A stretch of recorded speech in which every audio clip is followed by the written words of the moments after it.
శుక్లాంబరధరం విష్ణుం శశివర్ణం చతుర్భుజం ప్రసన్నవదనం ధ్యాయేత్ సర్వవిఘ్నోపశాంతయే. సదాశివసమారంభాం వ్యాసశంకరమధ్యమాం అస్మదాచార్యపర్యంతాం వందే గురుపరంపరాం. వాగర్ధావివ సంపృక్తౌ వాగర్ధప్రతిపత్తయే జగతః పితరౌ వందే పార్వతీ పరమేశ్వరౌ. నారాయణం నమస్కృత్య నరం చైవ నరోత్తమం దేవీం సరస్వతీం వ్యాసం తతో జయముదీరయేత్. హరి ఓం.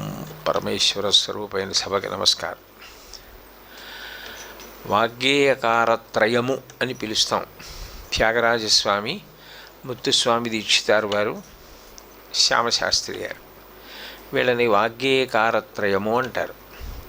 ఇందులో త్యాగరాజస్వామి వారిది ఒక బాణి, కానీ ఆయన వ్యక్తిత్వం మాత్రం చాలా చాలా గొప్ప వ్యక్తిత్వం.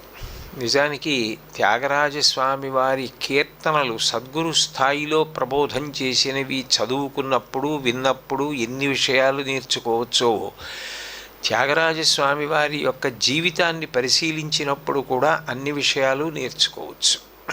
కారణం, భక్తి సత్వగుణ ప్రధానమై ఉంటుంది. భక్తి ప్రధానంగా ఎందుకు మాట్లాడతారు అంటే, అసలు సత్వగుణం అలవడాలి అంటే భక్తి ఉండాలి.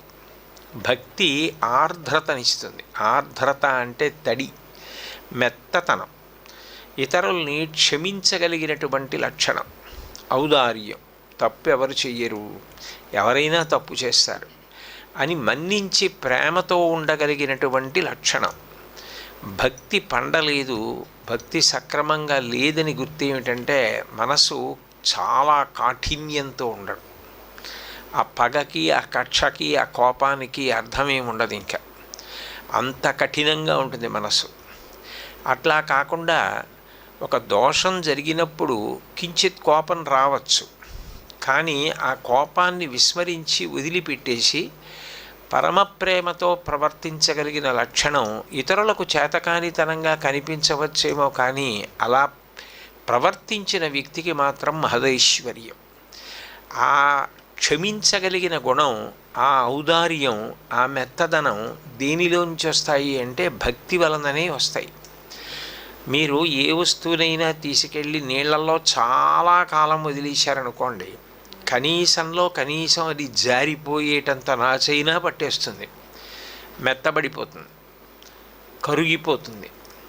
నీటి యందు పడిన వస్తువు ఎలా మెత్తదనాన్ని పొందుతుందో, భక్తి బాగా మనసుని వంట పడితే మనసు అంత ఆర్ద్రమైపోతుంది.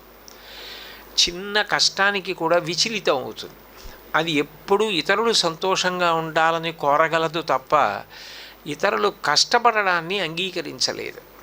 నిజం చెప్పాలి అంటే, భక్తి పండుతోంది జన్మ సంస్కారంగా, వాసనాబలంగా మనసుని అంటుకుంది అని గుర్తేమి అంటే, మనసు అట్లా తయారవ్వాలి. మీరు త్యాగరాజస్వామి వారి జీవితాన్ని పరిశీలిస్తే, త్యాగరాజస్వామి వారి జీవితం మొత్తం మీద ఆయన ఎవ్వరి మీద పగబట్టినట్టు కానీ, కోప్పడినట్టు కానీ, శపించినట్లు కానీ, అథవా ఆయనని ఎన్నో బాధలు పెట్టిన వాళ్ళు కూడా పాడవ్వాలని ఆయన కోరుకున్నట్లు కానీ ఒక్క మాట అన్నట్టు మీకు కనపడదు. సరికదా? సాక్షాత్ తనతో కలిసి పుట్టిన అన్నగారు జపేశుడు తమ్ముడు సంపాదించట్లేదన్న కోపంతో ఎన్నో కష్టాలు పెట్టి చిట్ట చివరికి త్యాగరాజస్వామి వారు ఆరాధన చేసుకునే రామచంద్రమూర్తి పంచాయతనాన్ని తీసుకెళ్ళి కావేరీ నదిలో విసిరేసినా కూడా ఆయన అన్నగారిని దూషించలేదు. తర్వాత మళ్ళీ ఆ మూర్తులు లభించిన తరువాత కూడా అన్నగారిని అభిశంసించలేదు. ఆ తర్వాత అన్నగారికి తీవ్రమైన అనారోగ్యం వస్తే నిండు హృదయంతో ఆయన ఆ కష్టంలోంచి బయటికి రావాలి అని భగవంతుడిని ప్రార్థన చేశారు. అంటే భక్తి అంటే కేవలం ఏదో కాసేపు పూజ చేయడం, భక్తి అంటే కాసేపు ఈ పని చేశామా లేదా కాదు. భక్తికి పరీక్ష ఏమిటంటే మన మనసు ఎలా మారుతోందన్నది మనకే పరీక్ష. నా భక్తి నాకు పండింది, నా భక్తి నా మనసు మీద ప్రసరించింది, నా భక్తి నాకు వాసనాబలం అవుతోంది అని గుర్తు ఏమిటంటే మనసు అంత ఆర్ద్రము కావాలి. ఏ చిన్న కష్టాన్ని కూడా భరించలేని స్థితి కలగాలంటే తనకి కష్టం వస్తే భరించలేని స్థితి అని కాదు నా ఉద్దేశ్యం. ఇతరులు కష్టపడడాన్ని చూడలేనితనం కలగాలి. అన్నిటికన్నా గొప్ప గుణం ఆ వినయం. నేనెంతటి వాణ్ణి అన్న భావన ఎప్పుడూ ఉండాలి. అది ఏదో మాట్లాడుతున్నప్పుడు సభలోనో 10 మందిలోనో అబ్బే నేనెంత వాణ్ణండి అని నోటితో అనడం కాదు. భక్తికున్న గొప్పతనం ఏమిటంటే భక్తి మాత్రమే అంత గొప్ప వినయాన్ని ఇస్తుంది. అందుకే శంకర భగవత్పాదులు భక్తితో భగవంతుణ్ణి ప్రార్థించినప్పుడు అడిగిన మొదటి లక్షణం అవినయమపనయ విష్ణో. నాకు అహంకారాన్ని తీసేసి వినయాన్ని కటాక్షించు అని అడిగారు. ఆయనకి వినయము జీర్ణమైంది, ఆయన భక్తి ఆయనకి వినయంగా మారిపోయింది. అందుకే ఆయనకి ఎప్పుడు నేనింత వాడిని అన్న విషయం ఆయనకి స్పృహలో ఉండదు. అది ఆయన వ్యక్తిత్వాన్ని అంటుకోదు, తానలా మారిపోడు. చూడండి, నేనింత వాణ్ణి అన్న భావన ఒకటి అంటుకుందనుకోండి, నేనింత గొప్ప కవిని, నేనింత గొప్ప గాయకుడిని, నాకింతమంది శిష్యులున్నారు, నేనింతమందిని ప్రభావితం చేశాను, రాజులు కూడా నా దర్శనాన్ని కోరుతారు. ఇటువంటి భావాలు అంటుకున్నాయనుకోండి, వ్యక్తిత్వంలో ఒక మార్పు వస్తుంది. ఆయన అందరితో ఇమడలేడు, అందరితో సంతోషంగా గడపలేడు. ఎందుకనంటే నేను వాళ్ళతో కలియడం ఏమిటి, వాళ్ళతో కలిసి నేను తిరగడం ఏమిటి, వాళ్ళు నా దగ్గరికి అంత తేలిగ్గా రాగలగడం ఏమిటి, వాళ్ళు నాతో మాట్లాడడం ఏమిటి అన్న భావన వచ్చిందనుకోండి, తాను వాళ్ళకన్నా అధికుణ్ణి అన్న భావన ఏదో మనసుని పట్టుకుంది అని గుర్తు. ఆ భావన పట్టుకోలేదని గుర్తు ఏంటంటే ఆయన ఎవ్వరితోనైనా కలిసిపోగలడు. ఎందుకు కలిసిపోగలడు అంటే ప్రయత్నపూర్వకంగా ఆయన కలవడు. ఆయనకి నేనెంత వాణ్ణి, వాళ్ళెంతో నేను అంతే. ఆ మాటకు వస్తే నాకన్నా వాళ్ళు అధికులేమో కానీ నాకన్నా తక్కువ వాళ్ళు మాత్రం కారు అని ఆ ప్రేమ భావన చేత అలా కలిసిపోతాడు. అంత గొప్ప ప్రేమ, అంత గొప్ప ఆర్ద్రత దేని వలన కలుగుతుంది అంటే భక్తి వలన కలుగుతుంది. త్యాగరాజస్వామి వారి జీవితంలో ఈ భక్తి బాగా కనపడుతుంది. అందుకే మీరు చూడండి, త్యాగరాజస్వామి వారి సమకాలీనుల్లో ఎందరో సంగీత విద్వాంసులు ఉన్నారు. అంతమంది సంగీత విద్వాంసులున్నా, అంతమంది పాటలు పాడినా, అంతమంది పాటలు రచన చేసిన త్యాగరాజస్వామి వారు ఎవ్వరినీ కూడా వీడికేం వచ్చన్న మాట అనలేదు. త్యాగరాజస్వామి వారి కీర్తనలు బాగా అర్థమయ్యాయి అనడానికి గుర్తు ఏమిటంటే త్యాగరాజస్వామి వారి ప్రభావం యువతల వారి మీద పడింది అనడానికి గుర్తు ఏమిటంటే త్యాగరాజస్వామి నాకు అర్థమయ్యారు అని చెప్పడానికి అధికారం ఏమి అంటే త్యాగరాజస్వామి వారిలా బ్రతకగలగడం. త్యాగరాజస్వామి ఎవరినీ నిందించలేదు, త్యాగరాజస్వామి ఎవరికీ తక్కువ ఉత్సం లేదు, త్యాగరాజస్వామి నాకే ఉత్సం లేదు. అది నీకు రానప్పుడు నీకు త్యాగరాజస్వామి అనుగ్రహం కలిగిందని ఎలా నమ్మగలం? నీకు ఇది కలిగితే నీకు త్యాగరాజ అనుగ్రహం కలిగింది. త్యాగరాజస్వామి వారి యొక్క విలువలు మనం జాగ్రత్తగా పరిశీలిస్తే జీవితంలో ఇట్లా బ్రతకాలనిపిస్తుంది. ఒక సన్యాసాశ్రమ స్వీకారానికి ఎటువంటి క్రమాన్ని పురాణం నిర్దేశించిందో, శాస్త్రం నిర్దేశించిందో అదే క్రమంలో జీవితాన్ని పండించుకున్న వ్యక్తి. కారణజన్ముడై బ్రహ్మచర్యాన్ని బ్రహ్మచర్యంగా నడిపారు, గృహస్థాశ్రమాన్ని గృహస్థాశ్రమంగా నడిపారు, వానప్రస్థాన్ని వానప్రస్థంగా నడిపారు, సన్యాసాశ్రమాన్ని సన్యాసాశ్రమంగా స్వీకరించారు. అంత శాస్త్రీయమైనటువంటి జీవితం. ఇంతకన్నా నేను మాట్లాడడం కొంతమందికి బాధ కలగచ్చు, అందుకని నేను మాట్లాడను. అంత క్రమపద్ధతిలో వెళ్ళినటువంటి జీవన విధానం అంటే భక్తి జ్ఞాన వైరాగ్యములు అంత బాగా అట్లా పండై ఆయన యందు. ఆ క్రమ వికసనం త్యాగరాజస్వామి వారి జీవితంలో అట్లా కలిగింది. సంగీతానికి చాలా ప్రధాన లక్షణం ఏమిటి అంటే ఎప్పుడూ ఎవరితోనో మాట్లాడుతున్నానో నేను ఎవరికో చెప్తున్నానన్న భావన ఉండాలి సంగీతంలో. మీరు ఒక పాట పాడుతున్నారనుకోండి, నేను ఓ పాట పాడుతున్నాను అని మీరు అనుకుంటే ఎప్పుడో ఎవరో రాసిన పాట మీరు పాడారు కాదు.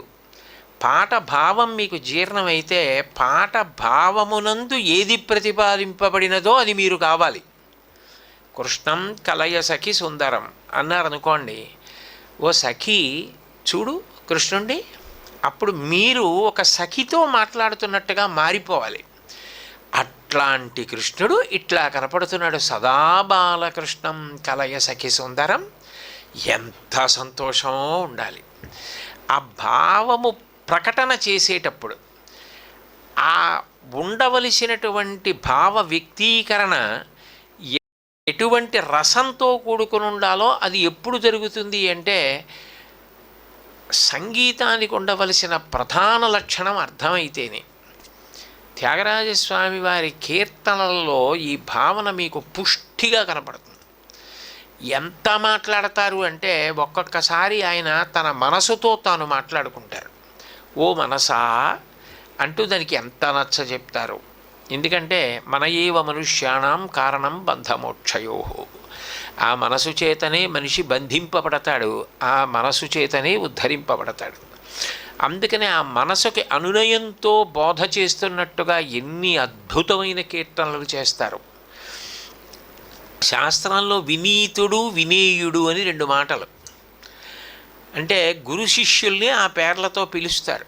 ఆ పేర్లతో పిలిచినప్పుడు గురువుగారు అంతకుముందే తన గురువు చేత శిక్షింపబడ్డాడు. శిక్షింపబడడం అంటే ఏదో శిక్షలు వేయబడడం, బాధలు పొందడం అని కాదు దాని అర్థం.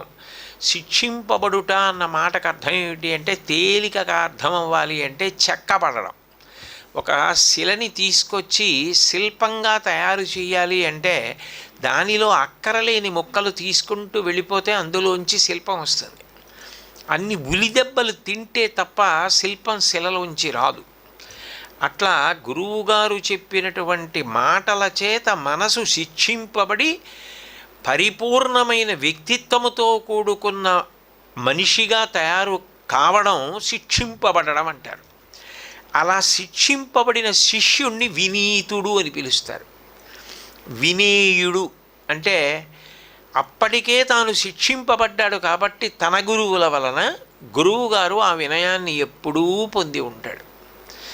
గురువు ఎంత గొప్పవాడు కానివ్వండి, నేనెంతటి వాణ్ణి అన్న భావనతోనే ఉంటాడు. శంకర భగవత్పాదుల కన్నా గొప్పవారు ఉంటారని చెప్పడం ఎవరికీ సాధ్యం కాదు. అంతటి శంకర భగవత్పాదులు శివానంద లహరిలో పశుమాం సర్వజ్ఞ ప్రథిత కృపయా పాలయ విభో అంటారు.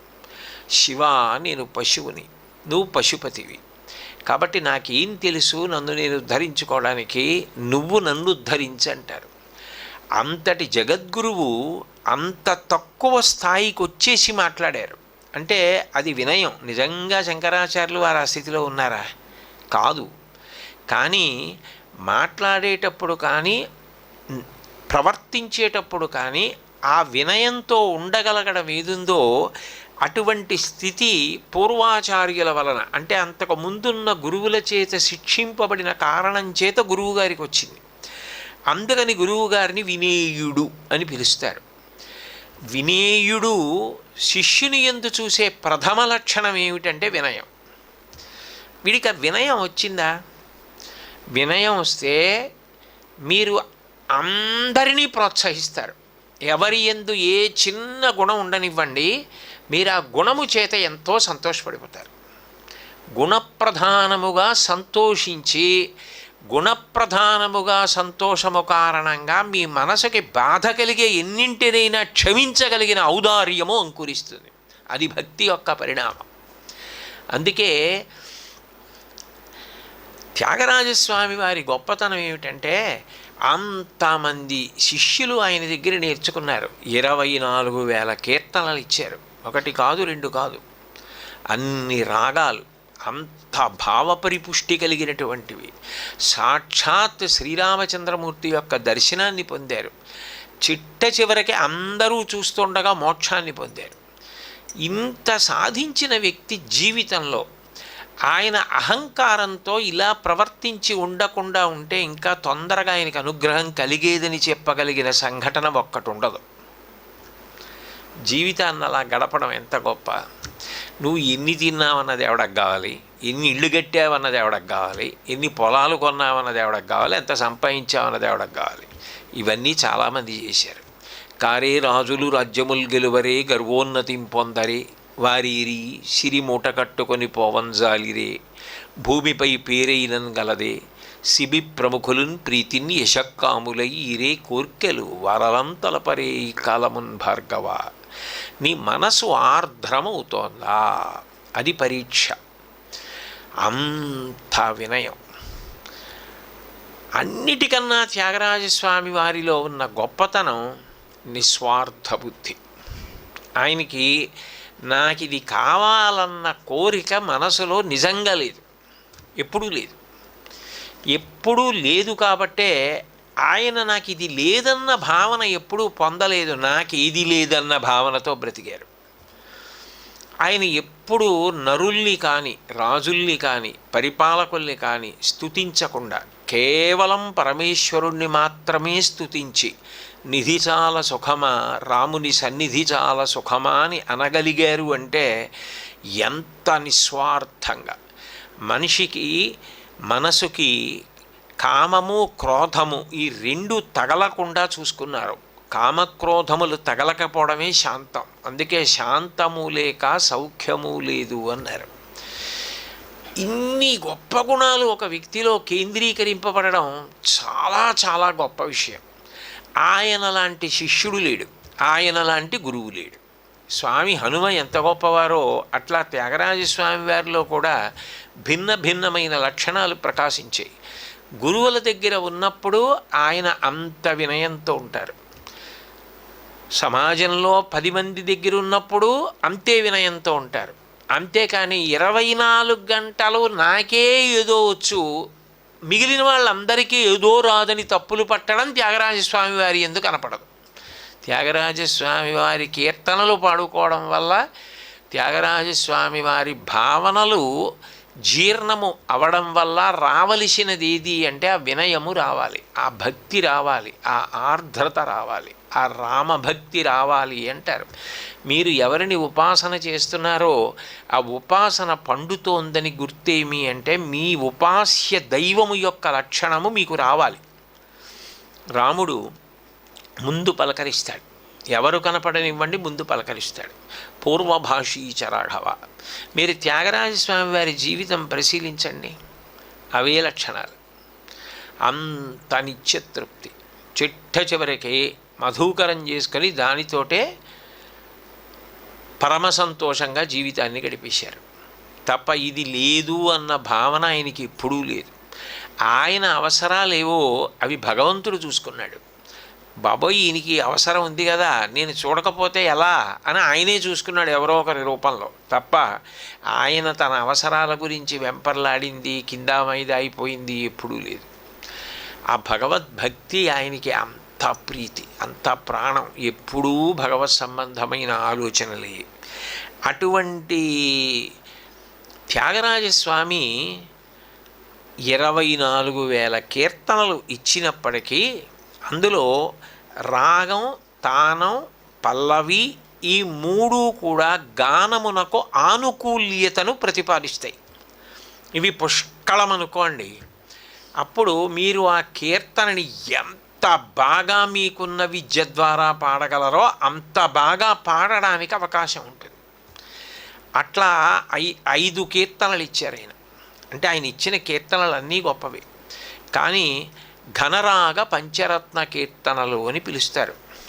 ఈ ఘనరాగ అన్న మాట ఎందుకు వాడతారంటే, ఘనము అంటే పెద్దది, దేని ఎందు పెద్దది అంటే రాగము, తానము, పల్లవి వీటితో పాటుగా భక్తి కానీ అవతల వారు చేస్తున్న బోధ కానీ ఆ కీర్తన యందు ఉన్న సద్విషయము కానీ మీరు ఏ కాలమునందు పాడితే మీ యందు ఎటువంటి స్థితిని కల్పిస్తుందో, ఎటువంటి ప్రభావాన్ని మనసు మీద చూపిస్తుందో అట్లా చూపించడానికి విషయ వస్తువుని బట్టి ఆనుకూల్యతని ఇవ్వగలిగినది రాగం. అటువంటివి ఘనరాగములని 5 రాగములు చాలా చాలా గొప్పవిగా సంగీత శాస్త్రంలో చెప్తారు. అటువంటి ఆ కర్ణాటక సంగీతంలో జగదానందకారక అన్న కీర్తన ఆయన నాటరాగంలో ఇచ్చారు. దుడుకుగల ఈ కీర్తన గౌళరాగంలో ఇచ్చారు. సాధించని అన్న కీర్తన ఆరభిరాగంలో ఇచ్చారు. కనకన రుచిరా ఈ కీర్తన వరాళి రాగంలో ఇచ్చారు. అట్లాగే ఎందరో మహానుభావులు ఇది శ్రీరాగంలో ఇచ్చారు. సాధారణంగా అంటే రాగములకు కొన్ని లక్షణాలు చెప్తారు పెద్దలు, సంగీత విద్వాంసులు, సంగీతజ్ఞులు రాగమునకు కొన్ని లక్షణములు చెప్తారు.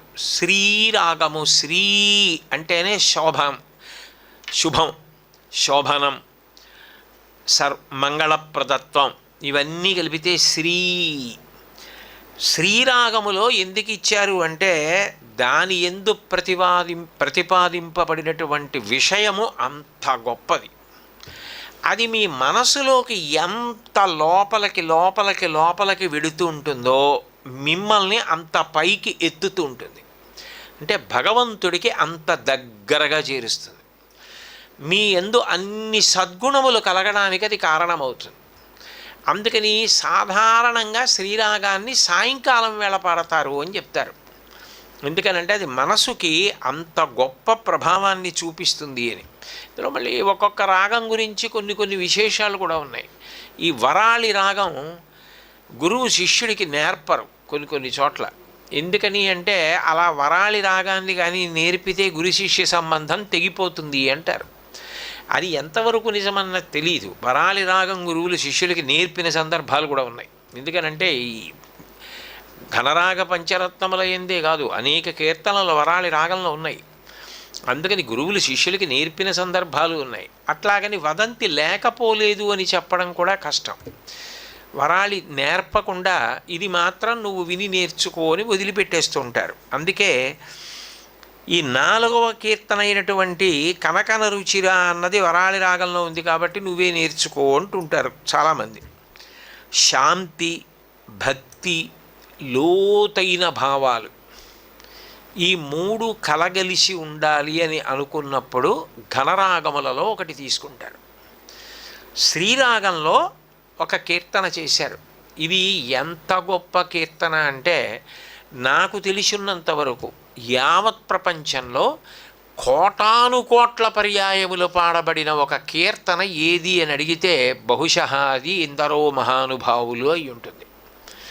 పైగా ఈ కీర్తనకి పల్లవి ఏదుందో ఎందరో మహానుభావులు అందరికీ వందనములు. ఇది సభలు ప్రారంభించే ముందు, వినయంతో ఇతరుల గురించి ప్రస్తావన చేసే ముందు అదొక పలుకుబడి, అదొక సామెత, అది ఒక పవిత్రమైన వాక్కు అట్లా మారిపోయింది.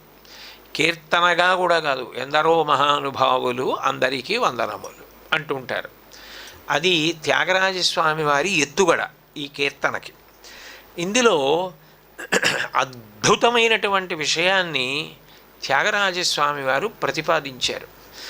అందుకే ఇది అనుభవిస్తూ పాడేటటువంటి కీర్తన. దీని యొక్క భావం బాగా జీర్ణమై పాడారనుకోండి, ఆ పాడినప్పుడు తెలిసిపోతుంది. ఎందుకు తెలిసిపోతుంది అంటే మీరు అది బాగా అనుభవిస్తూ పాడుతున్నారు అని గుర్తేమిటంటే మీరెవరికో చెప్తున్నట్టుగా పెడుతుంది కీర్తనప్పుడు. అప్పుడు మీ తన్మయత్వం తెలిసిపోతుంది. ఆ భావము చేత మీరు పారవస్యాన్ని పొందుతూ ఉంటారు. మీరు ఎంత పరవశమైతే మనసు దాన్ని అంత పట్టుకుంటుంది. మీరు చూడండి, ఏదైనా ఒక విషయం మీద పరవశించారనుకోండి, మనసు దాన్ని పట్టుకుంటుంది. వెంటనే పట్టుకుని ఏం చేస్తుందంటే దాని చుట్టూ తిరుగుతూ ఉంటుంది. దాన్నే పట్టుకుని ఇంకా ఇంకా కిందకెళ్ళే ప్రయత్నం చేస్తుంది. అంటే లోతుగా వెడుతుంది. అది సద్విషయం కాబట్టి, అది అత్యంత సంస్కారవంతమైన విషయం కాబట్టి అది మీ మనసు మీద ప్రభావం చూపిస్తుంది. చూపించి మిమ్మల్ని ఉత్తీర్ణులు చేస్తుంది. అంత గొప్ప కీర్తన. మిగిలినవి తక్కువ కావని నేను అంటలేదు, అవి కూడా చాలా చాలా గొప్ప కీర్తనలు. అవి తక్కువ అని నేను అన్నాను, కానీ నేను ఎందరో మహానుభావులు అన్న కీర్తన గురించి మాట్లాడుతున్నాను కాబట్టి నా వ్యాఖ్య అక్కడికి పరిమితం. అంతే, మిగిలిన వాటికి కాదు అని అన్వయం చేయడానికి వీల్లేదు. ఇందులో ప్రారంభం చేస్తూనే ఆయన ఎందరో మహానుభావులు అందరికీ వందనములు. అది వినయం.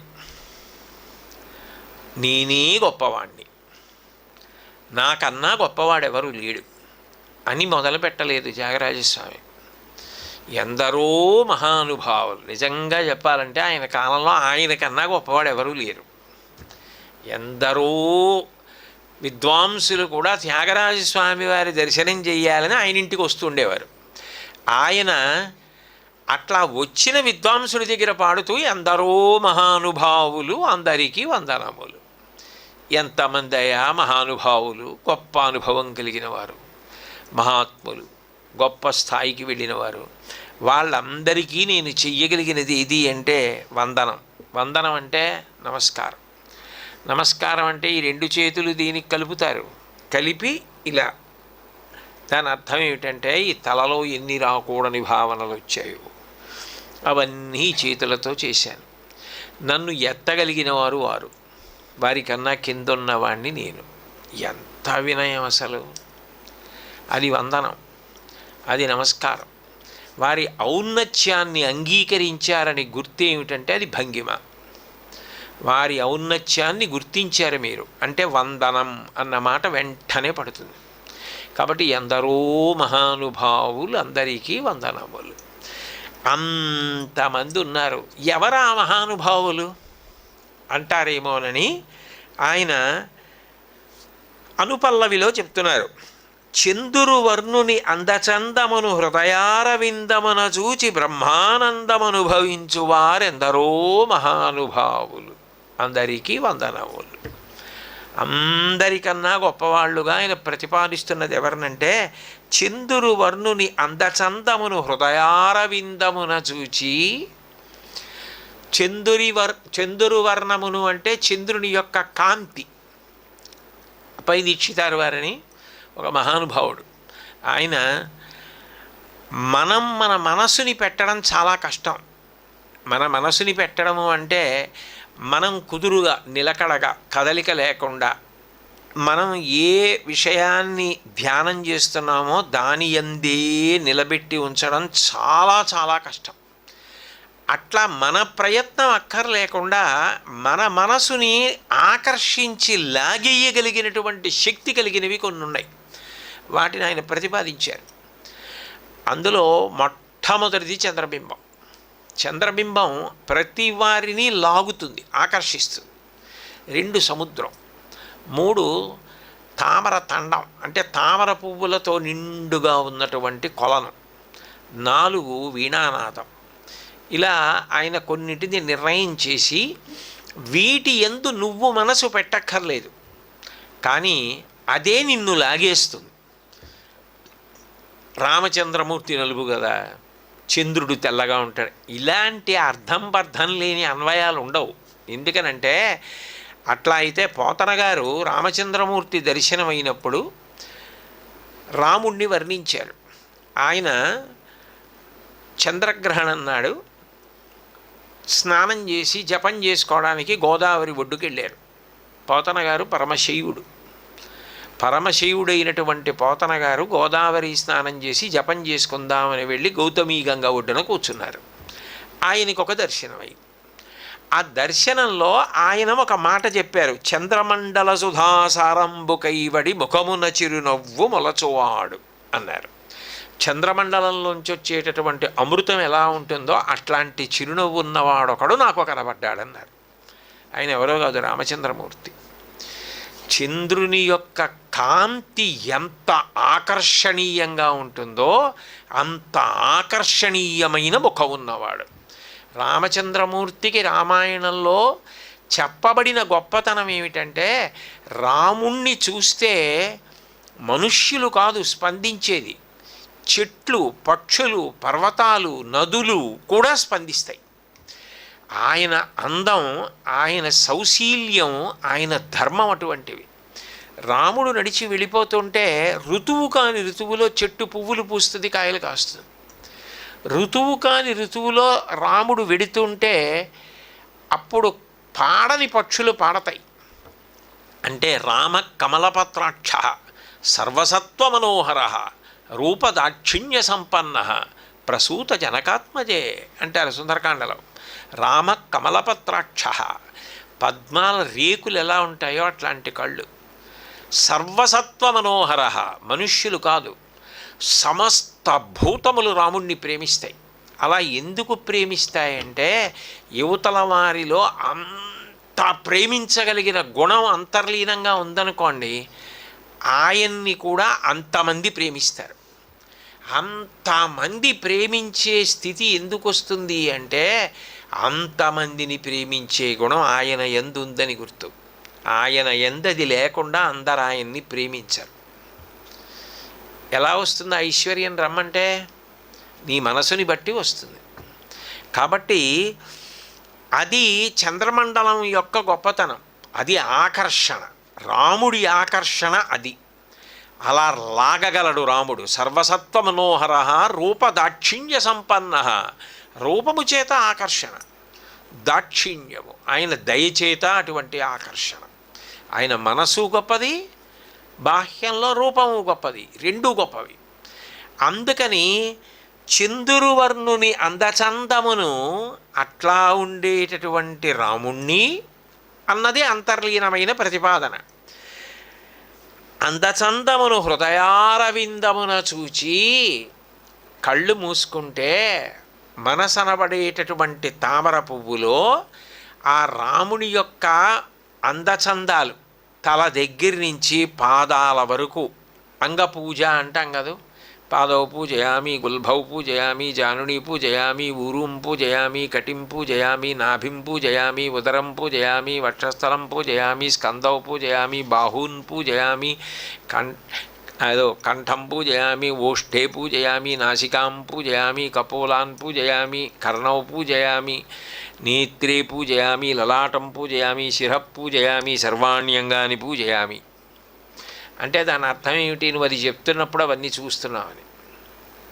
హనుమని అడిగితే ఆయన గుణములు చెప్పేశారు రాముడివి, ఆయన భౌతికంగా ఎలా ఉంటారో కూడా చెప్పేశారు. త్రిస్తరః త్రిస్త్రలంభశ్చ త్రిసమః త్రిశిశోన్నత త్రితామ్రః త్రిశిష స్నిగ్ధః గంభీరస్త్రిషు నిత్యశః. రాముడిలా ఉంటాడమ్మా అని పాదాల దగ్గర నుంచి తల వరకు వర్ణించారు. రాముడి గుణాలు ఇలా ఉంటాయమ్మా అని రామో భామిని లోకస్య చాతుర్వర్ణస్య రక్షిత మర్యాదానాంచ లోకస్య కర్త కరయితా చ సహా అని రాముని యొక్క సౌశీల్యాన్ని, ఆయన గుణ సంపదనంతటినీ వర్ణించారు. రాముడు అంటే ఆ ఆకర్షణ. చంద్రుడు ఎలా ఆకర్షించేస్తాడో ఆ చల్లతనంతో, ఆ కాంతితో, ఆ అమృతత్వంతో రాముడు అలా ఆకర్షిస్తాడు. అసలు రాముడు అంటేనే గుణ సంపద. కోన్వస్మిన్ సాంప్రదం లోకే గుణవాన్ కశ్చ వీర్యవాన్ ధర్మజ్ఞశ్చ కృతజ్ఞశ్చ సత్యవాక్యో దృఢవ్రతః చారిత్రేణ చ కో యుక్తః సర్వభూతేషు కోహితః విద్వాన్ కః కస్సమర్థశ్చ కశ్చైక ప్రియదర్శనః ఆత్మవాన్ కో జితక్రోధో ద్యుతిమాన్ కో నవసూయకః కస్య బిభ్యతి దేవాశ్చ జాతరోషస్య సంయుగే. బాలకాండలో మొట్టమొదట నారదుడు వచ్చినప్పుడు వాల్మీకి మహర్షి యొక్క ప్రశ్న, అప్పుడు వచ్చింది సంక్షేప రామాయణం. అన్ని గుణములు కలిగినటువంటి వాడు రాముడు. కాబట్టి చంద్రుడు ఎలా ఆకర్షిస్తాడో అలా ఆకర్షిస్తాడు. అలా హృదయారవిందమున చూడాలి అంటే మనసనబడేటటువంటి తామర పువ్వులో రాముడే కనపడాలి అంటే అక్కడ చోటు ఉండాలి. రాముడు వచ్చి కూర్చోవడానికి, రాముడు నిలబడడానికి, రాముడు కనపడడానికి ఒక చోటు ఉండాలి. అక్కడ మిగిలినవన్నీ ఉన్నాయనుకోండి, ఇరుగ్గా ఉంటుంది. రాముడు ఎందుకు వస్తాడు? కాముడు ఉన్న చోటికి రాముడు రాడు, రాముడు ఉన్న చోట కాముడు ఉండలేడు.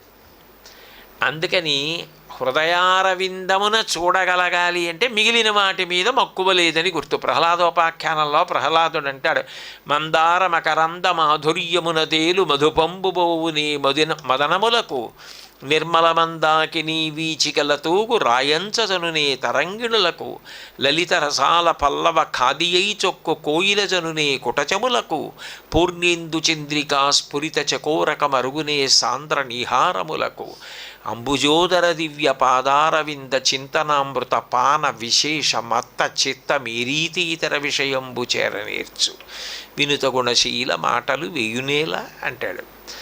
మందార పువ్వు అంటే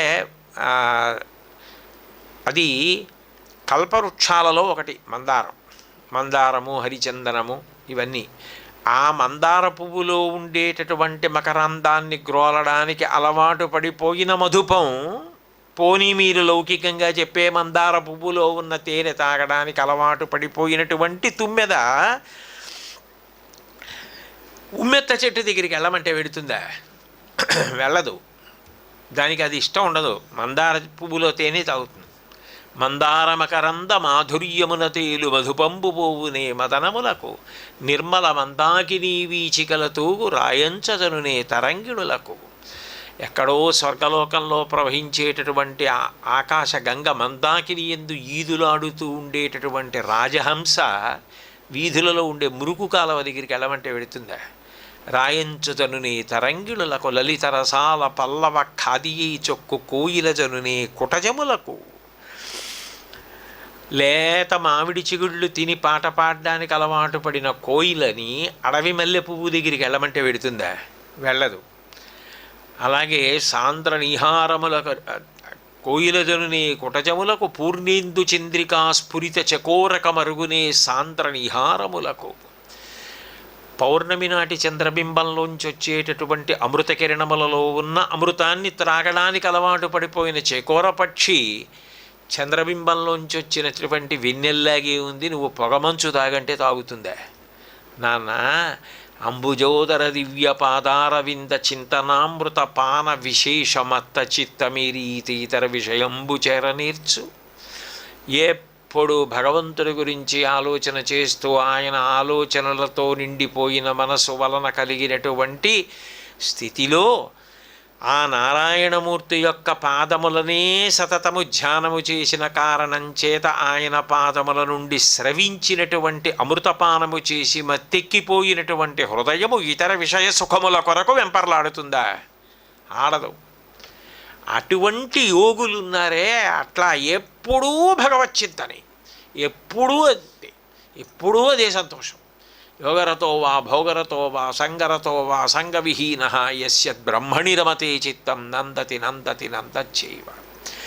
అట్లాంటి వాళ్ళు ఉన్నారు చూశారు. వాళ్ళు చందురు వర్ణుని అందచందమును హృదయారవిందమున చూచి బ్రహ్మానందమనుభవించు వారెందరో మహానుభావులు. నిజానికి త్యాగరాజస్వామి వారు కూడా అంతే. ఆయనే ఒక కీర్తనలో అన్యాపదేశంగా ఒప్పుకున్నారు.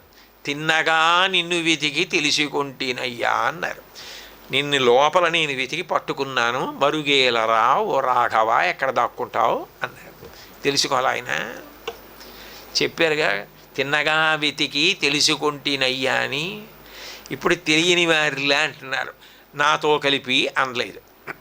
అలాంటి వారు ఎందరో, వాళ్ళు చూపిన మార్గంలో నేను వెళ్ళాను, గొప్ప వాళ్ళది.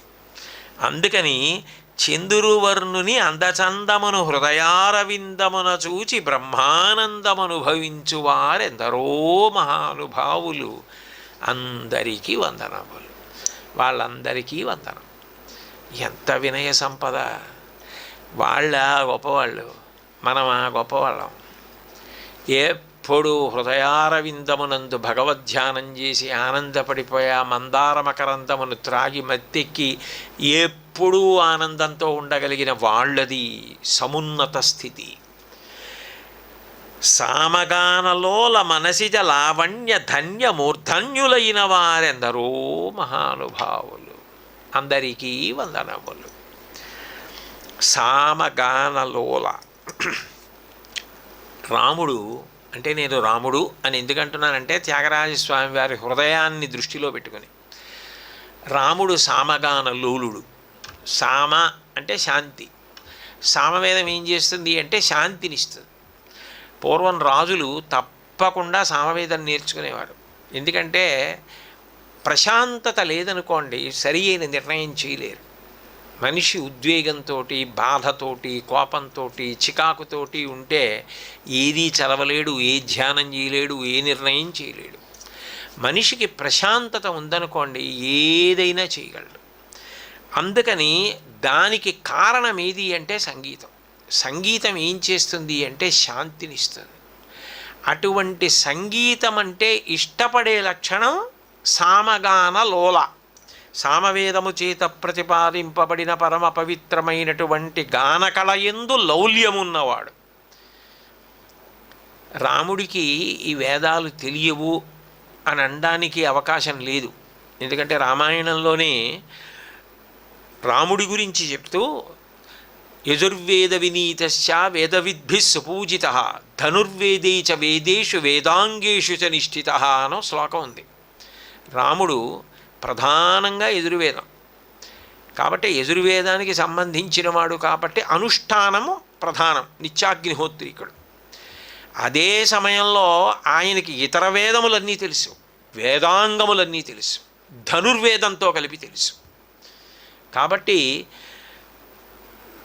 ఆయన ధనుర్వేదే చ వేదేషు వేదాంగేషు చ నిష్ఠిత యజుర్వేద వినీతశ్చ వేదవిద్భిः సుపూజిత. వేదములు బాగా చదువుకున్నవారు, వేదములు తెలిసున్నవారు, వేదభాష్యములు తెలిసున్నవారు రాముడిని గౌరవిస్తారు. అంటే రాముడికి తెలియని విషయం లేదు, సకల శాస్త్ర పారంగతుడు అయినప్పుడు ఆయన గాన లోల ఎందుకు కాడు? ఆయన మనసిజలావణ్య, మనసిజ అంటే మనసులో పుట్టేవాడు మన్మథుడు. మనసులో పుట్టి మనసునే కవ్వం పెట్టి చిలికినట్టు చిలికేస్తాడు ఆ మనసులో కోరిక పుట్టినప్పుడు. అందుకని మనసిజుడు అని పేరు మన్మథుడికి. మన్మథుడు ఎంత అందగాడని లోకంలో చెప్పబడుతుందో నిజానికి అంతకన్నా అందగాడు. మన్మథ బాణం పడితే పురుషుడు స్త్రీని, స్త్రీని పురుషుడు ఆకర్షిస్తారు. కానీ రాముడు పురుషుడుగా పుట్టి పురుషుల్ని కూడా ఆకర్షించాడు. పుంసాం మోహన రూపాయ పుణ్యశ్లోకాయ మంగళం. అంత గొప్ప అందగాడు రాముడు. కేవలం బాహ్యంలో అందం ఒకటే కాదు, అసలు రాముడిలో ఉన్నటువంటి గొప్పతనం ఇంకొకటి ఉంది. చంద్రశేఖరేంద్ర సరస్వతి మహాస్వామి వారు దీని గురించి అంటుండేవారు.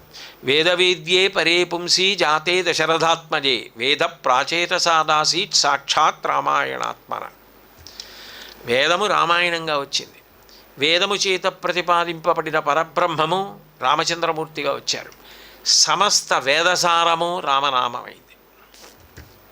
అందుకే రామనామం మీద అనురక్తి కలగాలంటే పూర్వజన్మ సంస్కార బలం ఉండాలంటారు. రామాయణం మీద, రామకథ మీద, రామనామం మీద అనురక్తి కలగాలి అంటే ఎక్కడో పూర్వజన్మ సంస్కార బలం, ఆ పుణ్యబలం లేకుండా అది కలగడం సాధ్యం కాదు అని చెప్తారు.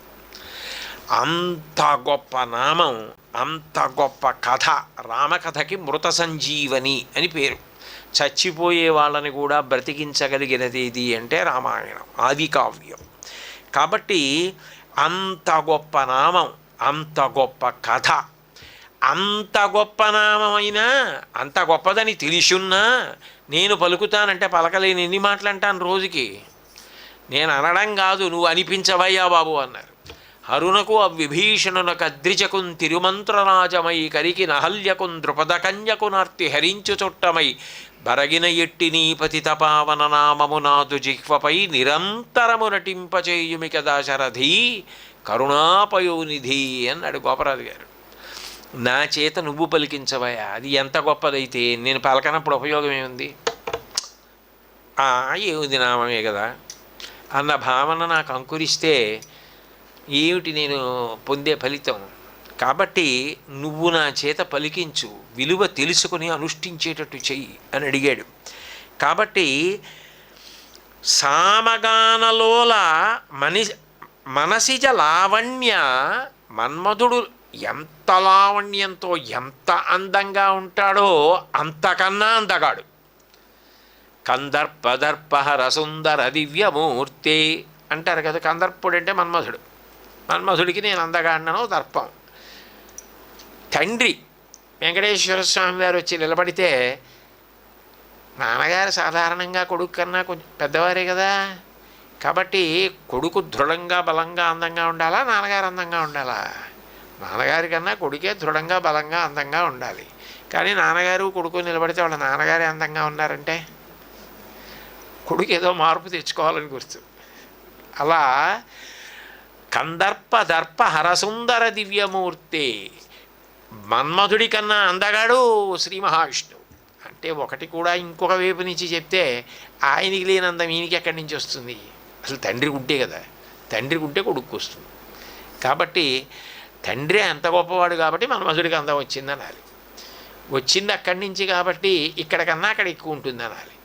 కాబట్టి సామగానలోన మనసిజ లావణ్య ధన్య మూర్ధన్యులు, వాళ్ళు పుణ్యాత్ములు. పుణ్యాత్ములు గారు పుణ్యాత్ముల యందు శ్రేష్ఠులు. మూర్ధన్య స్థానం అంటే తల, అంత గొప్పవారు ఆ రాముడు. అటువంటి వాడు, ఆయన నామం, ఆయన కథ, ఆయనకి సంబంధించినది ఏదైనా కూడా మన్ని పవిత్రం చేసేస్తుంది. కాబట్టి సామగానలోల మనసిజ లావణ్య ధన్య మూర్ధన్యులైన వారెందరో మహానుభావులు, అందరికీ వందనములు. ఇలా ఉండడం ఎవరికి కుదురుతుంది? నరుడిగా వచ్చి ఇన్ని గుణములు సంతరించుకొని లోకోద్ధరణ చేసిన వారికన్నా నేను గొప్పవాడినా? వారు గొప్పవారు. ఎందరో మహానుభావులు, అందరికీ వందనములు. మానస వనచర వర సంచారము నిలిపి మూర్తి బాగుగా పొగడగనే వారెందరో మహానుభావులు, అందరికీ వందనములు. మానస వనచర వర సంచారము నిలిపి, మనస్సు అనేటటువంటిది వనచర వర సంచారము అంటే ఒక కోతి. కోతి ఏం చేస్తుంది? అరణ్యాల్లో తిరుగుతూ ఉంటుంది. ఈ మనసన్న కోతి ఎక్కడ తిరుగుతూ ఉంటుంది? దానికి ఎప్పుడు ఏం కావాలి అంటే అక్కర్లేనివన్నీ ఏ ఉంటాయో, ఏవి ఉద్ధారకములు కావో, ఏవి అజ్ఞానంతో కూడినవి ఉంటాయో, విషయ సుఖములు ఉంటాయో అక్కడ తిరుగుతూ ఉంటుంది. శంకరాచార్యుల వారి శివానంద లహరిలో శ్లోకం చేశారు.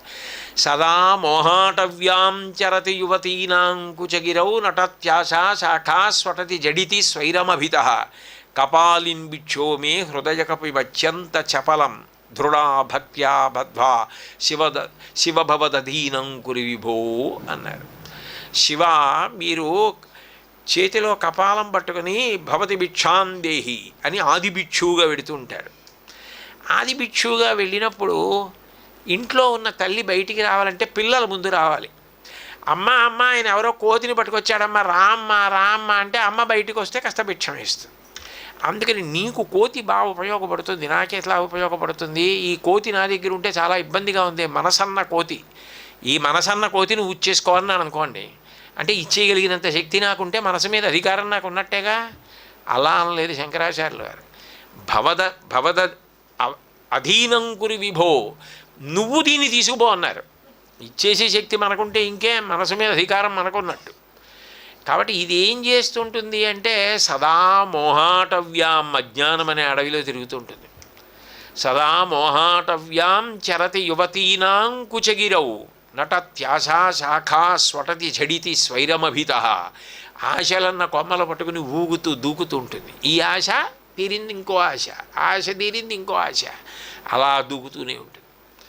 కాబట్టి ఇది నా దగ్గర ఉంటే మహాప్రభో పాడైపోతున్నాను, మీరు దీన్ని తాడు పెట్టి కట్టి పట్టుకుపోండి, మీరు ఆది భిక్షువు కాబట్టి మీకు పనికొస్తుందండి. బహుశా ఈ శ్లోకం చూసి ప్రభావం చెంది దూర్చటి యథాతథంగా అనువాదం చేశాడు.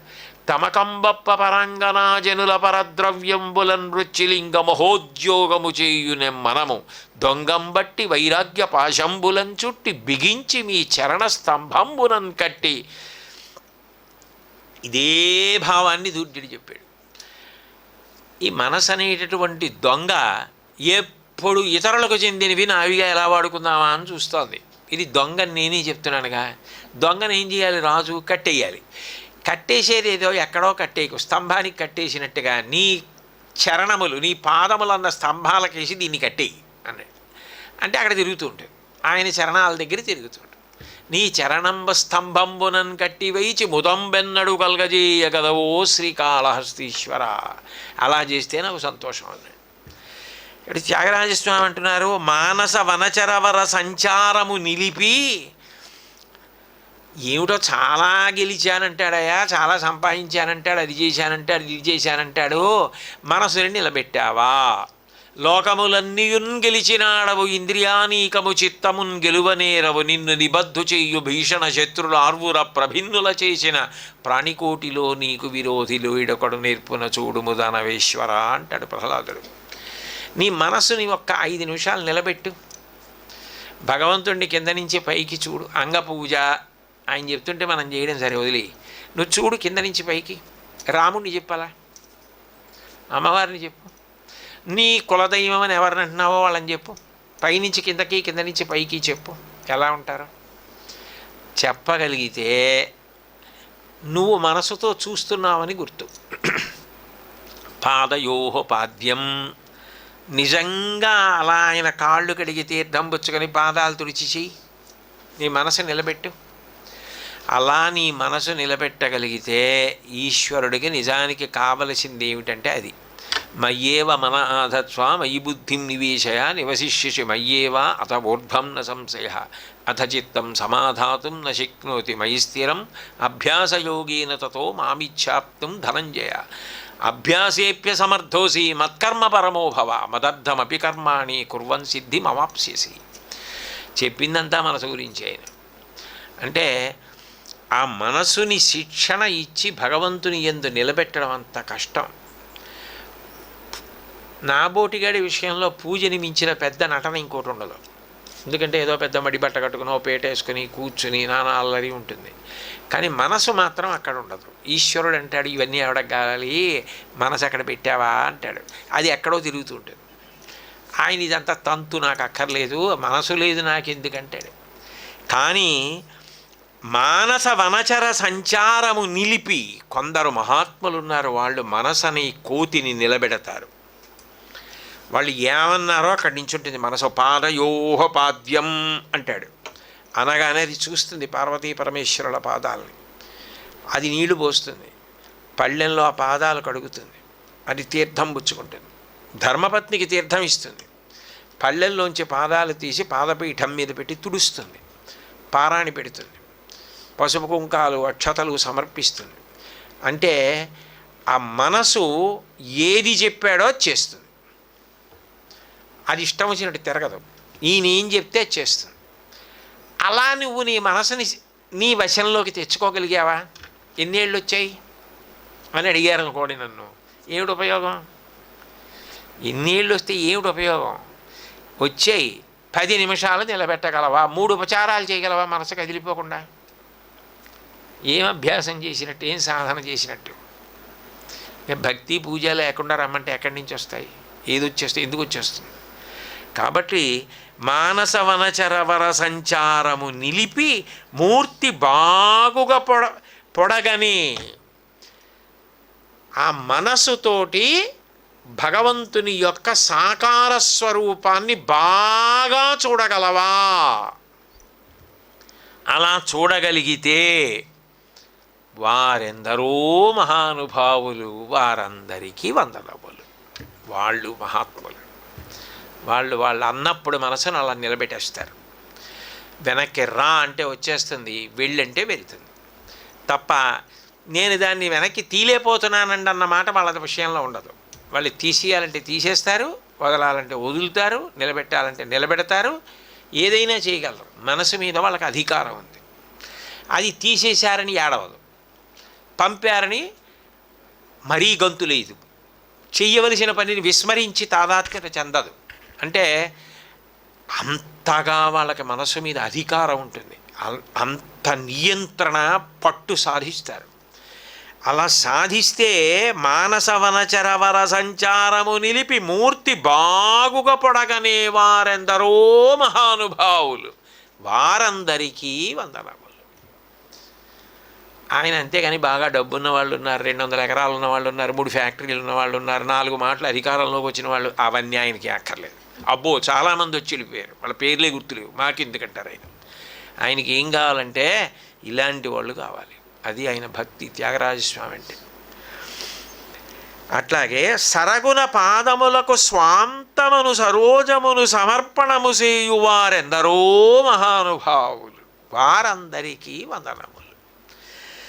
సరగుణ, సరగుణ అంటే అర్థం ఏమిటి? మెల్లమెల్లగా మెల్లమెల్లగా మెల్లమెల్లగా అభ్యాసం చేయడం. దా పాదయోహ పాద్య సమర్పయామి, ఆయన ఏదో నేను అలా అన్నాడు కదా, బాగుండదులే, కొంచెం చూడు, ఒకవేళ నీకు కనపడకపోతే అయ్యో అక్కడ మూర్తిలో చూడు, అది చూసి కళ్ళు మూసుకొని ఒకసారి చూడు, అయినా కనపడలేదు మళ్ళీ చూడు, మళ్ళీ చూడు. బాగా సాధన చేసి స్థిరత్వాన్ని పొందుతారు. మెల్లిగా సాధన చేయగా చేయగా చేయగా చేయగా చూడు అనేటప్పటికీ చూస్తుంది. విచిత్రమైన విషయం ఏమిటంటే కళ్ళు తెరుచుకు కూడా చూస్తుంది. ఆలోకమానోప్యవలోకమాన సంభాషమాణోప్యభిభాషమాణ శ్రీకామకోటి ప్రభురీష కించిత్ జీవబ్రహ్మైక్య భావన్న జహాతి అంటారు మహాస్వామి వారి గురించి. ఆయన మాట్లాడుతుంటారు, లోపల ఆత్మస్వరూపంగా నిలబడి ఉంటారు, వింటూ ఉంటారు, కానీ నేను ఫలానా అన్న భావన ఉండదు, బ్రహ్మముగానే నిలబడతారు. జీవబ్రహ్మైక్య స్థితి విడిచిపెట్టకుండానే అలా ఉంటారు. అంటే కళ్ళు తెరిచి నడుస్తూ తిరుగుతూ కూడా బ్రహ్మముగానే చరిస్తూ ఉంటారు. అందుకే నడిచి వెళ్ళిన కామాక్షి అయ్యారు. 13వ ఏట అనుకోని సన్యాసం స్వీకరించి ఆ స్థాయికి వెళ్ళారు మహానుభావుడు. ప్రాతస్మరణీయులు కాదు. అందుకని అలా సాధన అన్నది అసలు మొదలుపెట్టినవాడు ఎవరైనా ఉన్నాడా? ఆ ఏడాది అయిపోయింది, ఆ ఏడాది అయిపోయింది, ఆ ఏడాది అయిపోయింది, మనసుకి ఈ అభ్యాసం ఏమైనా వచ్చిందా?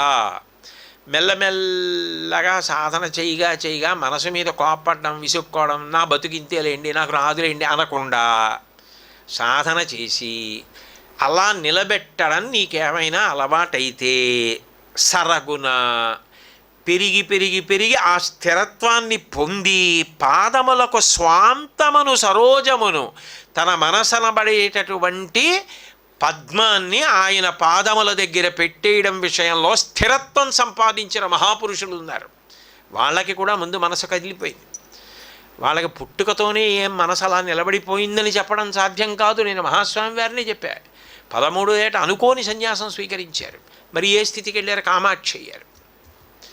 కాబట్టి సాధన చేత ఆ స్థాయికి వెళ్ళిపోయి స్వాంతమును సరోజమును సమర్పణ చేయువారెందరో మహానుభావులు. ఆ స్థిరత్వం ముఖ్యం. మనసు కదిలిపోతే శరీరం కదిలిపోతుంది. మనసు స్థిరంగా ఉంటే నువ్వు కుర్చీలో కూర్చున్నావా, బంచి మీద కూర్చున్నావా, బల్ల మీద కూర్చున్నావా, దాంతో కాదు. మనసు స్థిరంగా ఉంటే శరీరం కూడా నిలబడుతుంది. అలా అంత కదిలిపోదు శరీరం. అందుకు శంకరాచార్యులు వారి స్థిరత్వం గురించి మాట్లాడారు. గభీరే కాసారే విశతి విజనే ఘోర విపినే విశాలే శైలే చ భ్రమతి కుసుమార్థంజడమతి సమర్ప్యై చేతస్సరసిజముమానాథ భవతే సుఖేనావస్థాతుం జనయిహ నజానాతి కిమహో. దేనికి తిరుగుతావు అలాగా? ఎందుకు? ఎంత తిరిగితే వస్తుంది నీకు? తిరగడం వల్ల రాదు.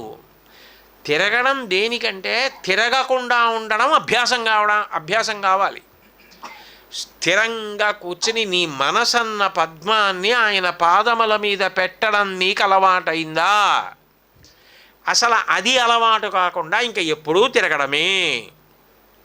అది ప్రయోజనం కాకూడదు సుమా. అలా నిలబెట్టగలగడం వస్తే అప్పుడు అది శరీరంతో సంబంధం లేదు. నరత్వం దేవత్వం నగవన మృగత్వం మశకత పశుత్వం కీటత్వం భవతు విహగత్వాది జననం సదా తత్పాదాబ్జస్మరణ పరమానందలహరీ విహారాసక్తం చేద్రు దయమిహ కింతే నవపుష. మనసు అలా పెట్టగలిగితే భద్రాచలం కొండే అయితేనే, గరుత్మంతుడు గ్రద్దే అయితేనే, కాళహస్తిలో పామే అయితేనే, శాలిపురుగు అయితేనే, ఏ వేదంబు పఠించలోత భుజగం వేశాస్త్రములు సూచతానే విద్యాభ్యాసమనొచ్చే కరి చించే మంత్రమూహించే బోధావిర్భావ నిధానముల్ చదువులయ్యా కాదు. మీ పాద సంసేవాసక్తియ కాక జంతు తతికిన్ శ్రీకాళహస్తీశ్వర అంటాడు దుర్జటి. అది రావాలి. అలా నీ మనసుతో ఉపచారములను చేసేయగలవా? ఏమి అక్కర్ల. సాయంకాలం అయింది, నువ్వు ప్రయాణం చేస్తున్నావు. ప్రయాణం చేస్తూ నువ్వు కళ్ళు మూసుకు కూర్చుని కాశీ విశ్వనాథుడికి ప్రదోష వేళలో అభిషేకం చేసి, అలంకారం చేసి, పుష్పార్చన చేసి, ధూపం వేసి, దీపం పెట్టి, నైవేద్యం పెట్టి, తాంబూలం ఇచ్చి, నీరాజనం ఇచ్చి, ప్రదక్షిణం చేసి, మంత్రపుష్పం చేసి, రాజోపచారాలు చేసి, ప్రసాదం పుచ్చుకుని విశ్వనాథ దేవాలయంలోంచి బయటికి వచ్చి గంగాహారతి చూడగలవా?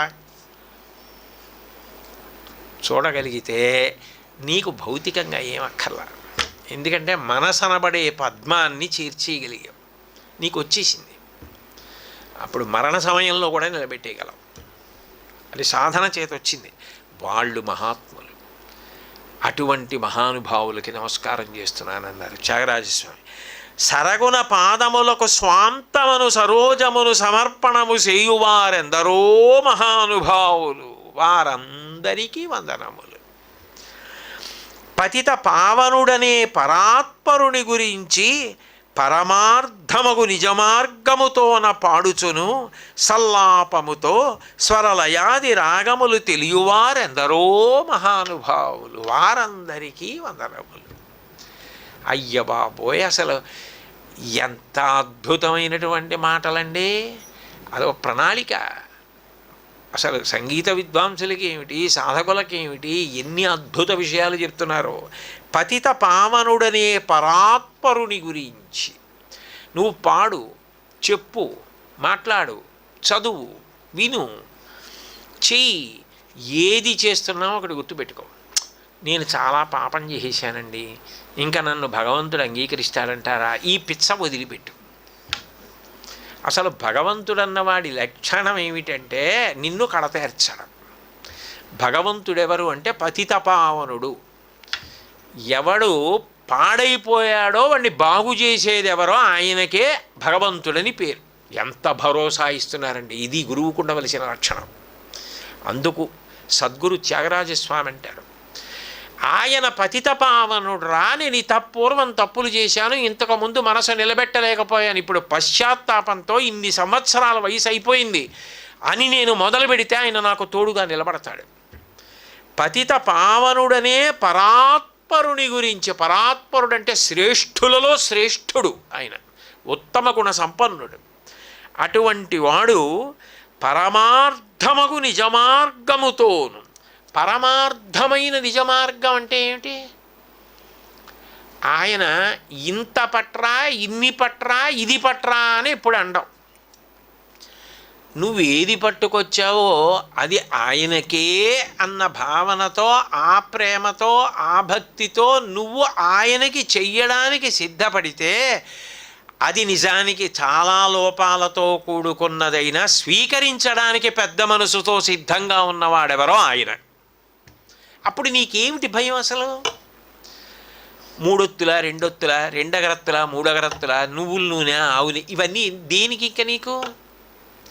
అసలు ముందు ఈ సందేహాలు వదిలిపెట్టు. ఈశ్వరుని యందు ఈ స్పష్టత, ఈశ్వరుడంటే ఎవరు అన్నది ఆయన నిర్వచిస్తున్నారు. నిన్ను ఆదరించువాడు లోకంలో ఎవ్వరైనా ముందు నీ తప్పు పట్టేవాళ్లే. అది లోకమునకుండేటటువంటి స్వభావం. ఎవరు పేరెత్తండి ముందు వాళ్ళల్లో ఉన్న దోషం చెప్తారు. ఈశ్వరుడికి ఉండే లక్షణం ఏమిటంటే నీ యందున్న గుణం చెప్తాడు. నిన్ను ఎలా హక్కున చేర్చుకుందామని చూసేవాడెవరో ఆయన భగవంతుడు. ఆయన కన్నా ఉదారుడు, ఆయన కన్నా చేర్చుకోగలిగినవాడు, ఆయన కన్నా ఉద్ధరించగలిగినవాడు, ఆయన కన్నా పవిత్రం చేయగలిగినవాడు ఇంకొకడు ఉండడు. ఆయన జగద్రక్షకుడు, ఆయన పతిత పావనుడు, పరాత్పరుడు. కాబట్టి పతిత పావనుడనే పరాత్పరుని గురించి పరమార్థమగు నిజమార్గముతోనూ నేను ఏది చేస్తున్నానో అది నా శక్తి ఆయనకి తెలుసు. నేను వస్త్రార్థం అక్షతాన్ సమర్పయామి అని మనసులో ఓ అట్టపెట్టికి మొలతాళ్ళలాంటి తాడు విప్పి అందులోంచి ఉల్లిపరకాయితం తీసి ఆకుపచ్చటి పట్టు చీర ఎర్రటి పెద్ద అంచున్నది, దాని మీద 75,000 రూపాయలు అని ఉన్నది తీసేసి ఆ కాగితం జిగురుతో ఉన్నది తీసి పక్కన పడేసి అట్లాంటి రవిక అమ్మవారికి ఇచ్చి కట్టుకోమంటే అమ్మవారు కట్టుకొచ్చి కూర్చున్నట్టు నువ్వు భావన చేస్తే నువ్వు ఇచ్చావని ఆవిడ తీసుకుంటుంది. నేనే ఇచ్చాను 75,000తో అన్న భావనతో నువ్వు పట్టుకొస్తే ఆవిడ అటు చూడను కూడా చూడదు. కాబట్టి అంటున్నారు పరమార్థమగు నిజమార్గముతోను ఆయన స్వీకరిస్తాడు, ఆయన అంత గొప్పవాడు అన్న భావన నీకు కలిగితే కొంతమంది అట్లా పాడతారు. అంటే ఆయన ప్రీతి చెందాలి ఆ పాట చేత, భగవానుడు సంతోషించాలి అని ఆయన సంతోషించాలని పాడతారు. అంటే నేను పాట పాడుతున్నానని పాడరు, ఈశ్వరుడు వింటున్నాడు, ఈశ్వరుడు సంతోషించాలని పాడతారు. అప్పుడు అలా పాడుచును సల్లాపముతో, సల్లాపం అంటే ఒకరితో మాట్లాడడం. నేను మొట్టమొదటి చెప్పాను కదా, సంగీతానికి ఉండవలసిన ప్రథమ లక్షణం ఏమిటంటే ఎవరో వింటున్నారని ఆ కీర్తన యందు ఎట్లా ప్రతిపాదింపబడిందో అట్లా మీకు భావన రావాలంటే అసలు దాని తాత్పర్యం మీకు తెలియాలి. మీకు తెలిస్తే మీరు అట్లా పాడతారు. అటువంటి సల్లాపముతో స్వరలయాది రాగములు తెలియవారెదరో మహానుభావం. వాళ్ళకి స్వరం తెలుసు, లయ తెలుసు, రాగం తెలుసు, ఆది అబ్బో సంగీత సంబంధమైన విషయాలు తెలుసు. వాళ్ళు పాడతారు, మనసు నిలబెడతారు, అట్లా పూజ చేస్తారు. భగవంతుడు పరాత్పరుడు, పతితపావనుడు అని నమ్ముతారు. మేం చేసేదానివల్ల ఆయన తృప్తి పొందుతాడు తప్ప వంకలు పెట్టడు, లోపాలు చూడడు, తప్పులు ఎంచడు. మన స్వభావం ఆయనకు ఉండదన్న విషయం తెలిసి ఉన్నవాళ్ళు. అట్లాంటి వాళ్ళు ఉన్నారే ఎందరో అటువంటి వారు, వారందరికీ నమస్కారం. ఎందరో మహానుభావులు, వారందరికీ వందనములు. హరిగుణమణిమయ సరములు గళమున శోభిల్లు భక్తకోటులిలలో తెలివితో చెలిమితో కరుణ కల్గి జగమెల్లను సుధాదృష్టి చేబ్రోచువారే ఎందరో మహానుభావులు, వారందరికీ వందనములు. ఏమి త్యాగరాజస్వామి అండి అసలు! ఏమి వ్యక్తిత్వం, ఏమి కీర్తన, అసలు అదేమి మనిషి, అసలు అదేమి భావ సౌందర్యం, అది ఎంత గొప్ప సంస్కారం అయింది, మనకి ఎంత నేర్పుతున్నారు సద్గురువుగా. హరిగుణ మణిమయ సరములు గళమున శోభిల్లు. ఉపాసన చేశారుడు అనడానికి గుర్తేమిటి అంటే ఎవరిని మీరు ఉపాసన చేశారో వారి లక్షణములు మీకు వచ్చేస్తాయి. మీకు నేను మాట్లాడే తీరు చాలా ఇష్టం అనుకోండి, మీరు అదే పనిగా అదే భావంతో అదే దృష్టి కేంద్రీకరణతో అట్లాగే మీరు వింటున్నారనుకోండి, మిమ్మల్ని ఏదైనా నేను 4 మాటలు చెప్పమన్నాను అనుకోండి, నేను మాట్లాడినప్పుడు ఎట్లాంటి మాటలు పడుతుంటాయో అవి మీ మాటల్లో పడిపోతుంటాయి. అలా ఆవిష్కరించారు, స్పర్శ, ఇలాంటి మాటలు ఎక్కువ పడిపోతుంటాయి. అంటే ఏంటంటే తెలిసో తెలియకో ఎక్కువగా దృష్టి పెట్టేస్తున్నారు, మీ మనసు కేంద్రీకరిస్తున్నారని గుర్తు. దేని మీద మీ మనసు కేంద్రీకృతమైందో అది మీకు వస్తుంది, ఆ లక్షణం మీకు అబ్బుతుంది. రాముని యందు దృష్టి పెడితే రాముడి గుణములు వస్తాయి, కృష్ణుని యందు భక్తి పెడితే కృష్ణుని పరిపాలనా లక్షణం వస్తుంది, అమ్మవారి యందు దృష్టి పెడితే అమ్మవారి అనుగ్రహం చేత ఆ వాగ్వైభవం కానీ ఆ తెలివితేటలు కానీ అవన్నీ వస్తాయి. మీరు ఎవరి యందు దృష్టి పెడితే వాళ్ళ లక్షణాలు మీకు వస్తాయి. మీకు తప్పు పని చేస్తున్నవాడి యందు మీరు అనురక్తి పెంచుకొని వాడిని ఆదర్శంగా తీసుకుని పరిశీలిస్తే అదే మీకు వస్తుంది.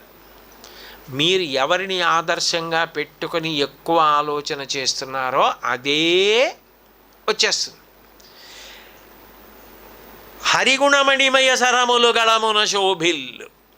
శ్రీమన్నారాయణుని యొక్క గుణములు ఉంటాయి, అద్భుతమైనటువంటి గుణములు. ధరతీ సభ కాగజకరవు లేఖిని సభ బనరాయి సాత సమందికి మసికరవు హరిగుణ లిఖా నజాయ్ అంటాడు. ఈ భూమినంతటినీ కాగితం చేసుకుని, సముద్రాలంతా సిరా చేసుకుని, అరణ్యంలో ఉన్న వృక్షాలన్నింటి కలపని కలం చేసుకుని శ్రీమన్నారాయణుని యొక్క గుణములు వ్రాయడం మొదలు పెడితే నాకు ఈ పదార్థాలు సరిపోలేదన్నాడు. అసలు రుక్మిణీదేవి అయితే ధన్యున్ లోకమనోభిరాము కుల విద్యా రూప తారుణ్య సౌజన్య శ్రీ బల దాన శౌర్య కరుణా సంశోభితున్ నిన్నే కన్యల్ కోరరు కోరదేముని రమాకాంతాలలామంబు రాజన్యానేకవ సింహ నావలననే జన్మించనే మోహముల్ అంది. ఇన్ని గుణాలు ఉన్నవాడిని ఎవరైనా ఇష్టపడరేమిటా? నేను ఇష్టపడితే తప్పేమిటది? కాబట్టి ఆయన యందు లేని గుణమేమిటి? అన్ని గుణములు కలిగినవాడు. లోకంలో అక్కర్లేనివన్నీ పట్టుకు తిరిగే నువ్వంటే నాబోటిగాడు. అన్ని గుణములు కలిగిన పరమాత్మ యొక్క వైభవాన్ని స్మరిస్తూ ఆయన గుణములు అదే పనిగా తలుచుకుంటూ, అవి ఎంత తలుచుకున్నా ఆనందమే తప్ప, ఎంత విన్నా ఆనందమే తప్ప. పోతన గారు అంటారు, అమరేంద్రాదుల కొల్చు భంగి జనులబ్జాక్షు సేవించగా విమల జ్ఞాన విరక్తి ముక్తి నొసగున్ వెయ్యేల భూనాథ తత్కమలాధీశు కథా సుధారస నదీ కల్లోలమాలా పరిభ్రమమెవ్వానికినైన కనయుగళీ పర్వంబు కాకుండునే అంటారు. భగవత్కథా శ్రవణం, భగవత్కథా ప్రసంగం, భగవద్గానం, భగవత్ పూజ, భగవత్ సేవ, సమాజాన్ని భగవత్స్వరూపంగా చూడడం, ఆ ప్రేమగుణం, ఆ ఆర్ద్రత, భగవంతుని యొక్క గుణములు మాలగా మెడలో వేసుకుని తిరిగేటటువంటి మహాపురుషులకు అవే గుణాలు వచ్చాయ్యా. కాబట్టి హరిగుణమణిమయ సరములు గళమున శోభిల్లు భక్తకోటులిలలో అట్లాంటి భక్తులు ఈ భూమి మీద ఏం చేస్తున్నారంటే తెలివితో, వాళ్ళకి తెలివి వచ్చింది. ఏమిటి తెలివి రావడం అంటే? వాళ్ళకి వివేకం వస్తుంది. వివేకం అంటే దేహము నేను కాదు, ఈ శరీరం ఎప్పటికైనా పడిపోతుంది, దాని గురించి చింత పెట్టుకుంటే ఆగదవు, మనకేం చెప్పదు, వెళ్ళిపోయేటప్పుడు ఇంకా నేను వెళ్ళొస్తానండి అలా అదేం చెప్పదు, దాని మానాన్ని అది వెళ్ళిపోతుంది. జాతస్య హి ధ్రువో మృత్యు ధ్రువం జన్మమృతస్య చ తస్మాద్ అపరిహార్యేర్థే నత్వం సూచితుమర్హసి. కాబట్టి అది వెళ్ళిపోయేటప్పుడు అది వెళ్ళిపోతుంది అంతే. ఎవరో ఒక గడుసు కవి ఓ మాట అన్నాడు, నేను ఉన్నంత కాలం చావు రాదు, చావు వచ్చాక నేను ఉండను, కాబట్టి దాని గురించి ఆలోచించవలసిన అవసరం నాకు లేదన్నాడు. అట్లాగా ఎప్పుడూ కూడా ఆ హరిగుణములు మనసు ఆ మెడలో హారములుగా వేసుకొని అటువంటి భక్తులు వివేకంతో, అంటే దేహము వేరు ఆత్మ వేరు, ఇది శాశ్వతం ఇది శాశ్వతం కాదు, కానీ ఇది చాలా చాలా ముఖ్యం, ఇది శాశ్వతం కాదని నిర్లక్ష్యం చేసే అధికారం మాత్రం నీకు శాస్త్రం ఇవ్వలేదు. అది ఎప్పుడు అంటే ఒక్క జ్ఞానివైన తర్వాతే. అప్పటి వరకు శరీరమాద్యంకులు ధర్మసాధనం, ఈ శరీరము ధర్మసాధనం. నువ్వు జ్ఞానివైపోయినట్టుగా మాట్లాడావో అంతకన్నా అర్ధరహితమైన విషయం లోకంలో ఇంకోటి లేదు. నువ్వు జ్ఞానివైన తర్వాత నువ్వేమీ మాట్లాడక్కర్లేదు. అన్నం తినేసేంత వరకు విస్తరి తీసి బయటపారేయడానికి వీల్లేదు. జాగ్రత్తగా ఆకులు తేవాలి, కడగాలి, పుల్ల పెట్టి గుచ్చాలి, విస్తరి కుట్టాలి, వేసుకోవాలి, భోజనం పెట్టుకోవాలి, ఔపోసన పట్టాలి, పదార్థాలన్నీ తినేయాలి, ఉత్తరాపోసనం పట్టాలి, తినేవాడు లేచిపోవాలి, అప్పుడు విస్తరి మడత పెట్టి తీసి పెంటకుప్పలో పారేయాలి. పెంటకుప్పలోకి చేరడం విస్తరి యొక్క చరమ ప్రయోజనమని భోజనం వడ్డించకుండా తినకుండా విస్తరెత్తలేవు, రమణ మహర్షి మాట, నాది కాదు. నువ్వు జ్ఞానివి కాకుండా శరీరాన్ని తక్కువ చేసి మాట్లాడే అధికారం నీకు లేదు. దీనికన్నా గొప్ప ఉపకరణం ఎవ్వరికీ లేదు. ఎందుకనంటే జంతూనాం నరజన్మ దుర్లభం. నేను చెప్పట్లా, శంకర భగవత్పాదులంతటి మహాపురుషులు చెప్పిన మాట. ఈ శరీరం రమ్మంటే రాదు.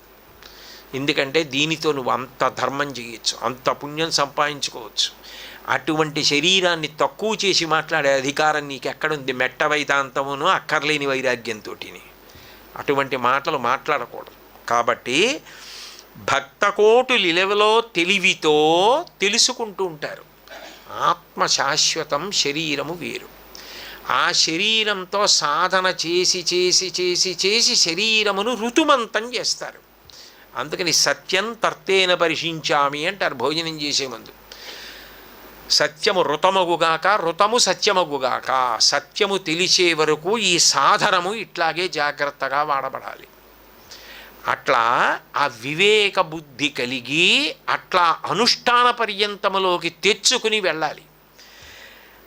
అట్లాంటి వాళ్ళు తెలివితో చెలిమితో వాళ్ళు ఇదంతా మిథ్యండి అనంత తేలిక కొట్టి పారేయరు. ఎందుకనంటే ముందు భక్తికి ఉండవలసిన ప్రథమ గుణం దయ. ఏ ప్రాణి బాధపడినా తను బాధపడగలగాలి తప్ప వాళ్ళు బాధపడితే పడ్డారని సంతోషించే గుణం ఉంటే నీకు నువ్వు జాగ్రత్త పడాలి. అదేం పెద్ద ఐశ్వర్యం కాదు, అది అంతకన్నా దరిద్రం లేదని గుర్తుపెట్టుకోవాలి. ఇంకొకళ్ళు బాధపడితే నేను తట్టుకోలేని స్థితి ఉండాలి.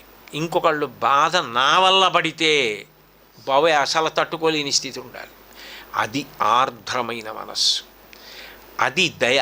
అందుకనే మాలాకారుడు భాగవతంలో నీపాదకమల సేవయు నీపాదార్చకులతోడి నెయ్యమును నితాంతాపారభూతదయ్యయు తాపసమందారణాకు దయసేయగదే అంటాడు. భూతదయాం విస్తారయతారయ సంసార సాగరత అంటారు షట్పదిలో శంకరాచార్యులు వారు. కాబట్టి తెలివితో చిలిమితో కరుణ కలిగి, చిలిమితో అంటే స్నేహభావంతో సమస్త ప్రాణుల యందు ఆ ప్రేమ ఉండాలి. ఏ ప్రాణిని చూసినా ఏదో పులకరింత, ఏదో అనుబంధం, ఏదో సంతోషం ఉండాలి. కాబట్టి జగమెల్లను సుధాదృష్టిచే ఈ జగత్తునంతటినీ వాళ్ళ ప్రేమభావం చేత అమృత దృక్కులతో చూసేవాళ్ళు ఎందరో. అలాంటి వాళ్ళు వాళ్ళకి అపకారం చేసినా తిరిగి అపకారం చేయరు, ఉపకారమే చేస్తారు. కాబట్టి హరిగుణ మణిమయ సరములు గళమున శోభిల్లు భక్తకోటు లిలలో తెలివితో చెలిమితో కరుణ కల్గి జగమెల్లను సుధాదృష్టిచే బ్రోచువారెందరో మహానుభావులు వారందరికీ వందనములు. అట్లా సాధన చేసి అలా ఎక్కిన వాళ్ళు ఉన్నారే, ఆ స్థితికి చేరిన వారు ఉన్నారే, వారు మహానుభావులు. వాళ్ళందరికీ వందనములు. హయలు మీర నడవగల్గు సరసుని సదా కనుల చూచుచును పులక శరీరులయి ఆనంద పయోధి నిమగ్నులయి ముదంబునను యశము కలవారెందరో మహానుభావులు. వారందరికీ వందనములు. త్యాగరాజస్వామి ఎంత పెద్ద పెద్ద మాటలు. హొయలు మీర నడవగల్గు సరసుని, హొయలు మీర నడవడం అంటే ఆ స్వామిని అలా కూర్చున్నట్టుగా చూడడం కాదు, ఆయన నడిచినట్టు, ఆయన వచ్చినట్టు. నిజానికి పూజ అంతా అంతే. అసలు పూజలకి ఉపచారాలు ఎన్నైనా ఉండొచ్చు కాక, తాంబూలాలు నైవేద్యాలు గంధం ఇవన్నీ చెప్పరు. పూజ చేసేటప్పుడు ఉపచారం అసలు ప్రధానంగా ఏం చెప్తారు? నేను ఆయనకి పూజ చేస్తున్నాను అని చెప్పవలసి వస్తే భగవంతుడికి నేను ఆహ్వానం పలుకుతాను, పలికి ఆయనకి పూజ చేస్తాను అని చెప్పడానికి షోడశోపచార పూజాంకరిష్యే అనయా ధ్యాన ఆవాహనాది. నేను ఈ రూపంలో భగవంతుణ్ణి పిలుస్తానని ధ్యానం చేస్తాను. అంతటా నిండిపోయిన వాణ్ణి ఈ రూపంతో రమ్మంటాను. ఒక రాముడిగానో కృష్ణుడుగానో శివుడుగానో అమ్మవారిగానో సరస్వతిగానో నాకు ఏ రూపంగా అనుకుంటున్నానో ఆ రూపంతో. అది ధ్యానం ఒక రూపం. ఆవాహనం, రండి స్వామి అని పిలిస్తే నాకేం కనపడాలి అంటే అక్కడ లేరన్న భావనతో ఉండాలి. ఆయన వస్తున్నారు, హొయలు మీర నడిచి వస్తారు. అప్పుడు భాగవతంలో వర్ణించాడు అక్రూరుడు. కదిలిన చేతి క్రమంబున రవము సూపెడి నూపు రములవాణి అన్నాడు. ఆయన చేతులూపుతూ వస్తుంటే చేతి కంకణములు కణ కణ కణ కణ ధ్వనులు వస్తాయి, పాద మంజీరముల ధ్వనులు వస్తాయి. అమ్మవారితో కలిసి వచ్చి కూర్చున్నాడు. నిజంగా ఆ మాట చెప్పి ఆవాహయామి అని లేచి నిలబడి నమస్కారం చేసిన వాడేవాడో వాడు పూజ చేశాడు. ఎందుకంటే వాడికి అది కనపడింది. అక్కడే కూర్చుని అక్షత వేసిన వాడికి నిజానికి ఎలా అయింది, ఎక్కడైంది? ఈశ్వరుడికి మనసు ప్రధానం. కాబట్టి హొయ్యలు మీర నడవగల్గ సరస్సుని, ఆయన సరస్సుడు. ఎందుకనంటే మనం తప్పు చేసినా నవ్వుతూ ఊరుకుంటాడు, హాస్యమాడి సరిపెట్టుకుంటాడు. అటువంటి సరసుడు సదా కనుల చూచుచు విశ్వమునందు విశ్వనాథుణ్ణి, లోకమునందు లోకేశ్వరుణ్ణి చూస్తున్నారు. అంతటా భగవంతుని యొక్క కదలికలనే చూస్తూ పులక శరీరులయి, శరీరం పులకాంకురాలతో అంతటా భగవంతుణ్ణి చూస్తూ ఆనంద పయోధి నిమగ్నులయ్యి, ఆనందమన్న సముద్రంలో మునిగిపోయి ఎప్పుడు వాళ్ళ భావనలతో వాళ్ళు ఆనందపడిపోయే ముదంబునను యశము కలవారు. అటువంటి ఆనందము వలన గొప్ప కీర్తిని సంపాదించినటువంటి వారు ఉన్నారే, వారెందరో మహానుభావులు. వారందరికీ వందనములు.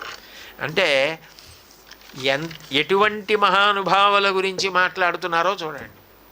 వాళ్ళెవరు అంటారేమోనని పరమ భాగవత మౌనివర శశి విభాకర సనక సనందన దిగీశ సుర కింపురుష కనక కసిపు సుత నారద తుంబురు పవన సూను బాలచంద్రధర శుక సరోజభవ భూసుర వరులు పరమపావనులు గనులు శాశ్వతులు కమలభవ సుఖము సదానుభవులు కాక ఎందరో మహానుభావులు వారందరికీ వదనములన్నారు.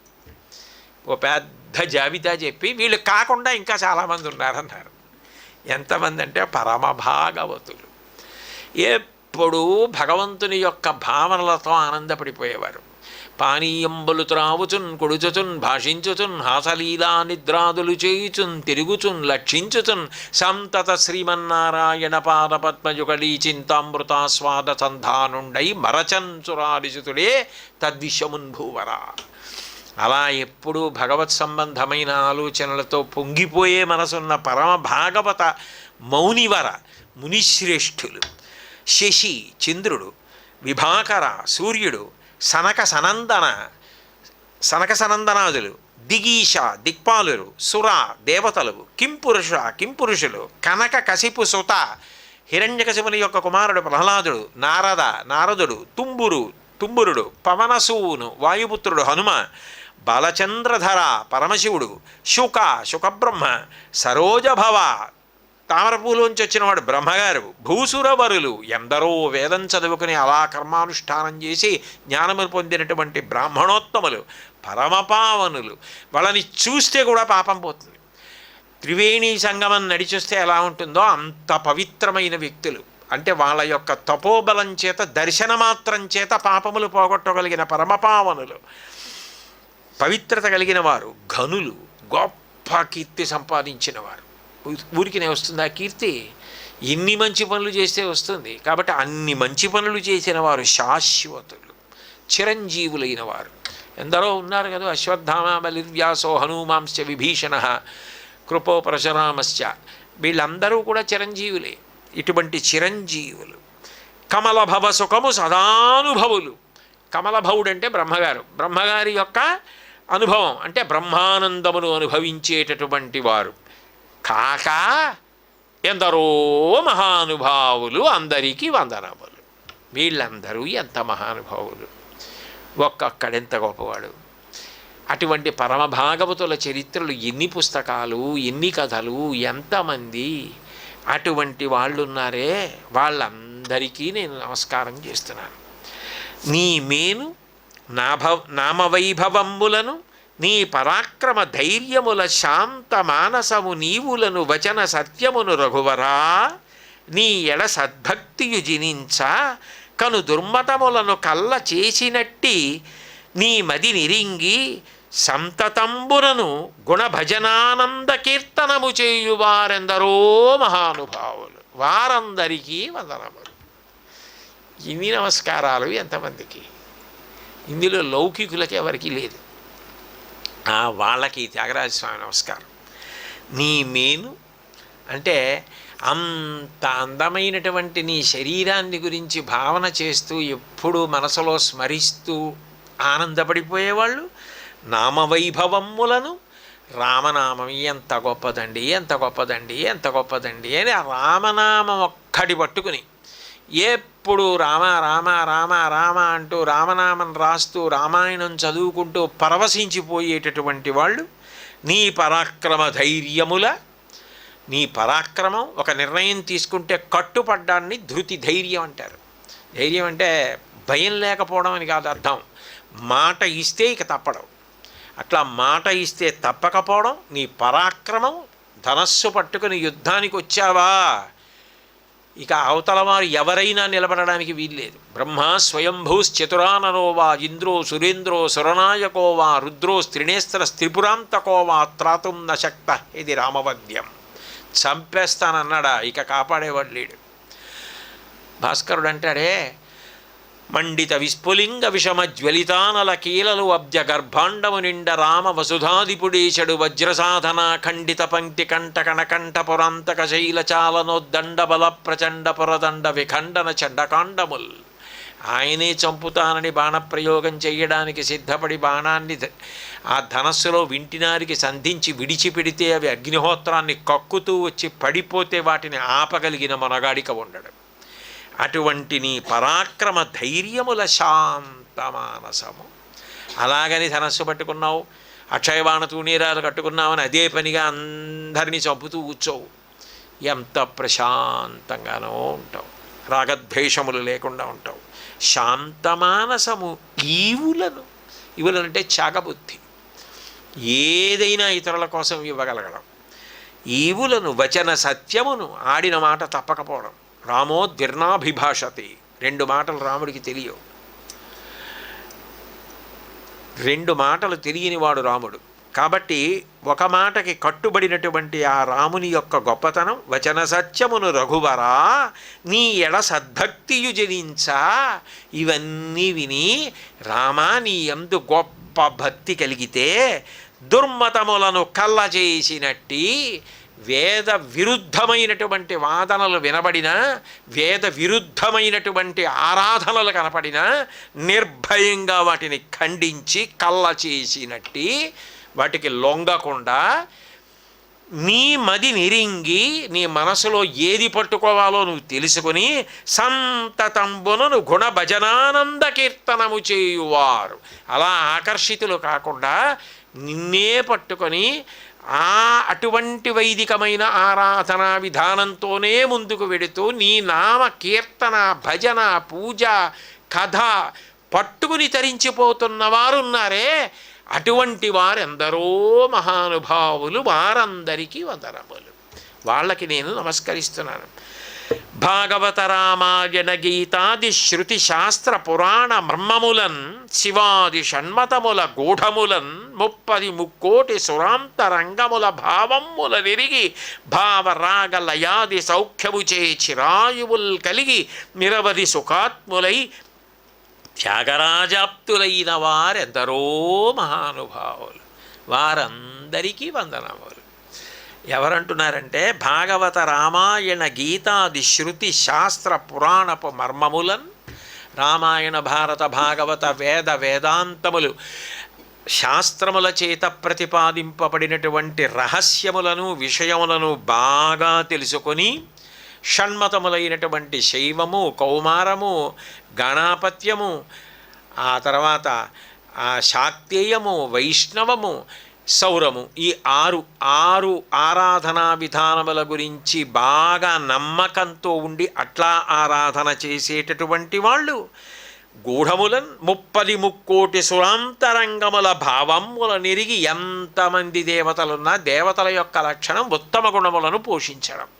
వాళ్ళ మనసులలో ఉండేటటువంటి భావముల రహస్యమును తెలుసుకొని 30 సురాంతరంగముల భావముల నిరిగి భావరాగ లయాది సౌఖ్యముచే, అటువంటి భావాలు మనసులో కలుగుతుంటే అవి చదివి బాగా సుగంధ ద్రవ్యములతో కూడుకున్న పాయసాన్ని తినేసిన తరువాత సువాసనతో కూడుకున్న త్రేణుపొచ్చినట్టు చదివి అనుష్ఠించిన మంచి విషయాలు నిద్దట్లో కూడా అవే కనపడుతూ అవే వినపడుతూ అవే మాట్లాడుతూ వాటి గురించే ఆలోచిస్తూ ఆనందపడిపోయేటటువంటి వాళ్ళు వాటిని పాటగా రాగ లయాది సౌఖ్యముచే, అంత మంచి భావం కలుగుతుంటే దాన్ని రాగంతో లయతో కలిపి పాట పాడేవాళ్ళు చిరాయువులు కలిగి, వాళ్ళ శరీరం పడిపోయినా వాళ్ళు శాశ్వతులు. త్యాగరాజస్వామి లేరు, చిరాయువులు కలిగి నిరవధి సుఖాత్ములై, వాళ్ళ యొక్క సౌఖ్యానికి వాళ్ళ సంతోషానికి అవధి లేదు, వాళ్ళు ఎప్పుడు అలా ఆనందంలో ఉంటారు.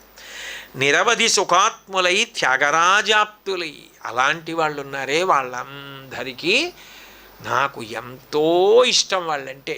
త్యాగరాజుకి ఆప్తులు వాళ్ళు. అటువంటి త్యాగరాజాప్తులైన వారెందరో మహానుభావులు, వారందరికీ వందనములు. ప్రేమ ముప్పిరుగును వేళ నామమును తలచేవారు రామభక్తుడైన త్యాగరాజ వినితుని నిజజాసులైన వారెందరో మహానుభావులు, వారందరికీ వందనములు. ప్రేమ ముప్పిరుగును వేళ, భగవంతుడి మీద ఆ ప్రీతి మనసులో బాగా నిండిపోతే నామమును తలచేవారు. చూడండి, నా కొడుకు అంటే నాకు ఇష్టం అనుకోండి, కొడుకు గుర్తొస్తాడు. భార్య ఇష్టం అనుకోండి, భార్య గుర్తొస్తుంది. భగవంతుడు బాగా ఇష్టం అనుకోండి, భగవన్నామం గుర్తొస్తుంటుంది. ఆ నామం, ఆ రూపం గుర్తొస్తుంటాయి. అలా ప్రేమ మనసులో పెరిగిపోయిన కారణం చేత భగవన్నామాన్ని తలుచుకోకుండా ఉండలేక ఎప్పుడూ భగవంతుని యొక్క నామం పలికేవారు రామభక్తుడైన త్యాగరాజ వినుతుని నిజదాసులై. రామభక్తుడైన త్యాగరాజ ఎవరు? ఆయనే. రామభక్తుడైన త్యాగరాజ వినుతుని, త్యాగరాజు గారి చేత వినుతుడు అంటే గౌరవింపబడినవాడు, స్తుతి చేయబడినవాడు. అటువంటి వాడికి నిజదాసులైన వారెందరూ. త్యాగరాజు అంటే తిరువయ్యూరులో త్యాగరాజస్వామి శివుడు. శివుడు రాముణ్ణి, రాముడు శివుణ్ణి కీర్తిస్తూ ఉంటారు. కీర్తింపబడినటువంటి ఆ రామచంద్రమూర్తి యొక్క నిజదాసులు ఎప్పుడు ఏది చేసినా రాముడు సంతోషించాలని చేయడం దాసత్వం. అటువంటి నిజదాసులైన వారెందరో త్యాగరాజస్వామి ఆరాధించిన వారు అని కూడా అర్థం. త్యాగరాజ వినుతుని, నా చేత త్యాగరాజస్వామి చేత వినుతి అంటే స్తుతి చేయబడినటువంటి ఆ రామచంద్రమూర్తికి నిజదాసులైన వారెందరో మహానుభావులు, వారందరికీ వందనములు. ఇంతకన్నా ఈ కీర్తన వినడం కన్నా మంగళత్వం ఏముంటుంది ఇంకా? అందుకని శ్రీరాగంలో పాడారు దీన్ని. ఇది సాయంకాలం వేళ వినండి అని ఎందుకన్నారంటే, రాత్రి ప్రశాంతంగా పడుకుంటాం కాబట్టి ఈ కీర్తన జ్ఞాపకానికి వస్తుంటే అందులో ఉన్నటువంటి మంచి మంచి విషయాలు, అందులో చెప్పినటువంటి సద్భావనలు మనసులోకి బాగా ఇంకడానికి అవకాశం ఉంటుంది. అందుకని సాయంకాలం వింటూ ఉంటారు.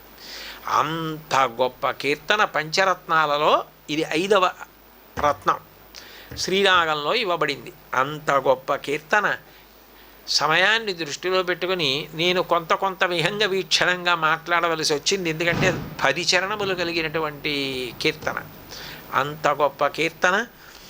ఏదైనప్పటికీ కూడా ఒక మంచి కీర్తనని ఇవాళ మనం మాట్లాడగలిగాం. భగవంతుడు మన చేత పలికించినంత మేర దాని గురించి మాట్లాడడానికి ప్రయత్నం చెయ్యడమే తరించడం. ఆకాశగంగా స్నానం. వేసవిలో తప్తమైపోయిన వాడికి మేఘాల అరుపులు వినపడుతూ వర్షం పడుతోందేమో అంటే ఎంత ఆనందపడుతుందో, చల్లబడిపోతే ఒక్కసారి అలా కీర్తన వింటే మనసు చల్లబడిపోతుంది. అంత గొప్ప కీర్తన. కాబట్టి మీరందరూ ఇంత ప్రేమగా ఈ కీర్తన గురించి చెప్తున్నప్పుడు విన్నందుకు మీకు అందరికీ ధన్యవాదములు తెలియజేస్తూ, మంగళాశాసనపరై మదాచార్య పురోగమై సర్వైశ్చ పూర్వైరాచార్యై సత్కృతాయాస్తు మంగళం. మంగళం కోసలేంద్రాయ మహనీయ గుణాత్మనే చక్రవర్తి తనూజాయ సర్వభౌమాయ మంగళం. ఉమాకాంతాయ కాంతాయ కామితార్థప్రదాయినే శ్రీగిరీశాయ దేవాయ మలినాథాయ మంగళం. సర్వం శ్రీ ఉమామహేశ్వర పరబ్రహ్మార్పణమస్తు. స్వస్తి.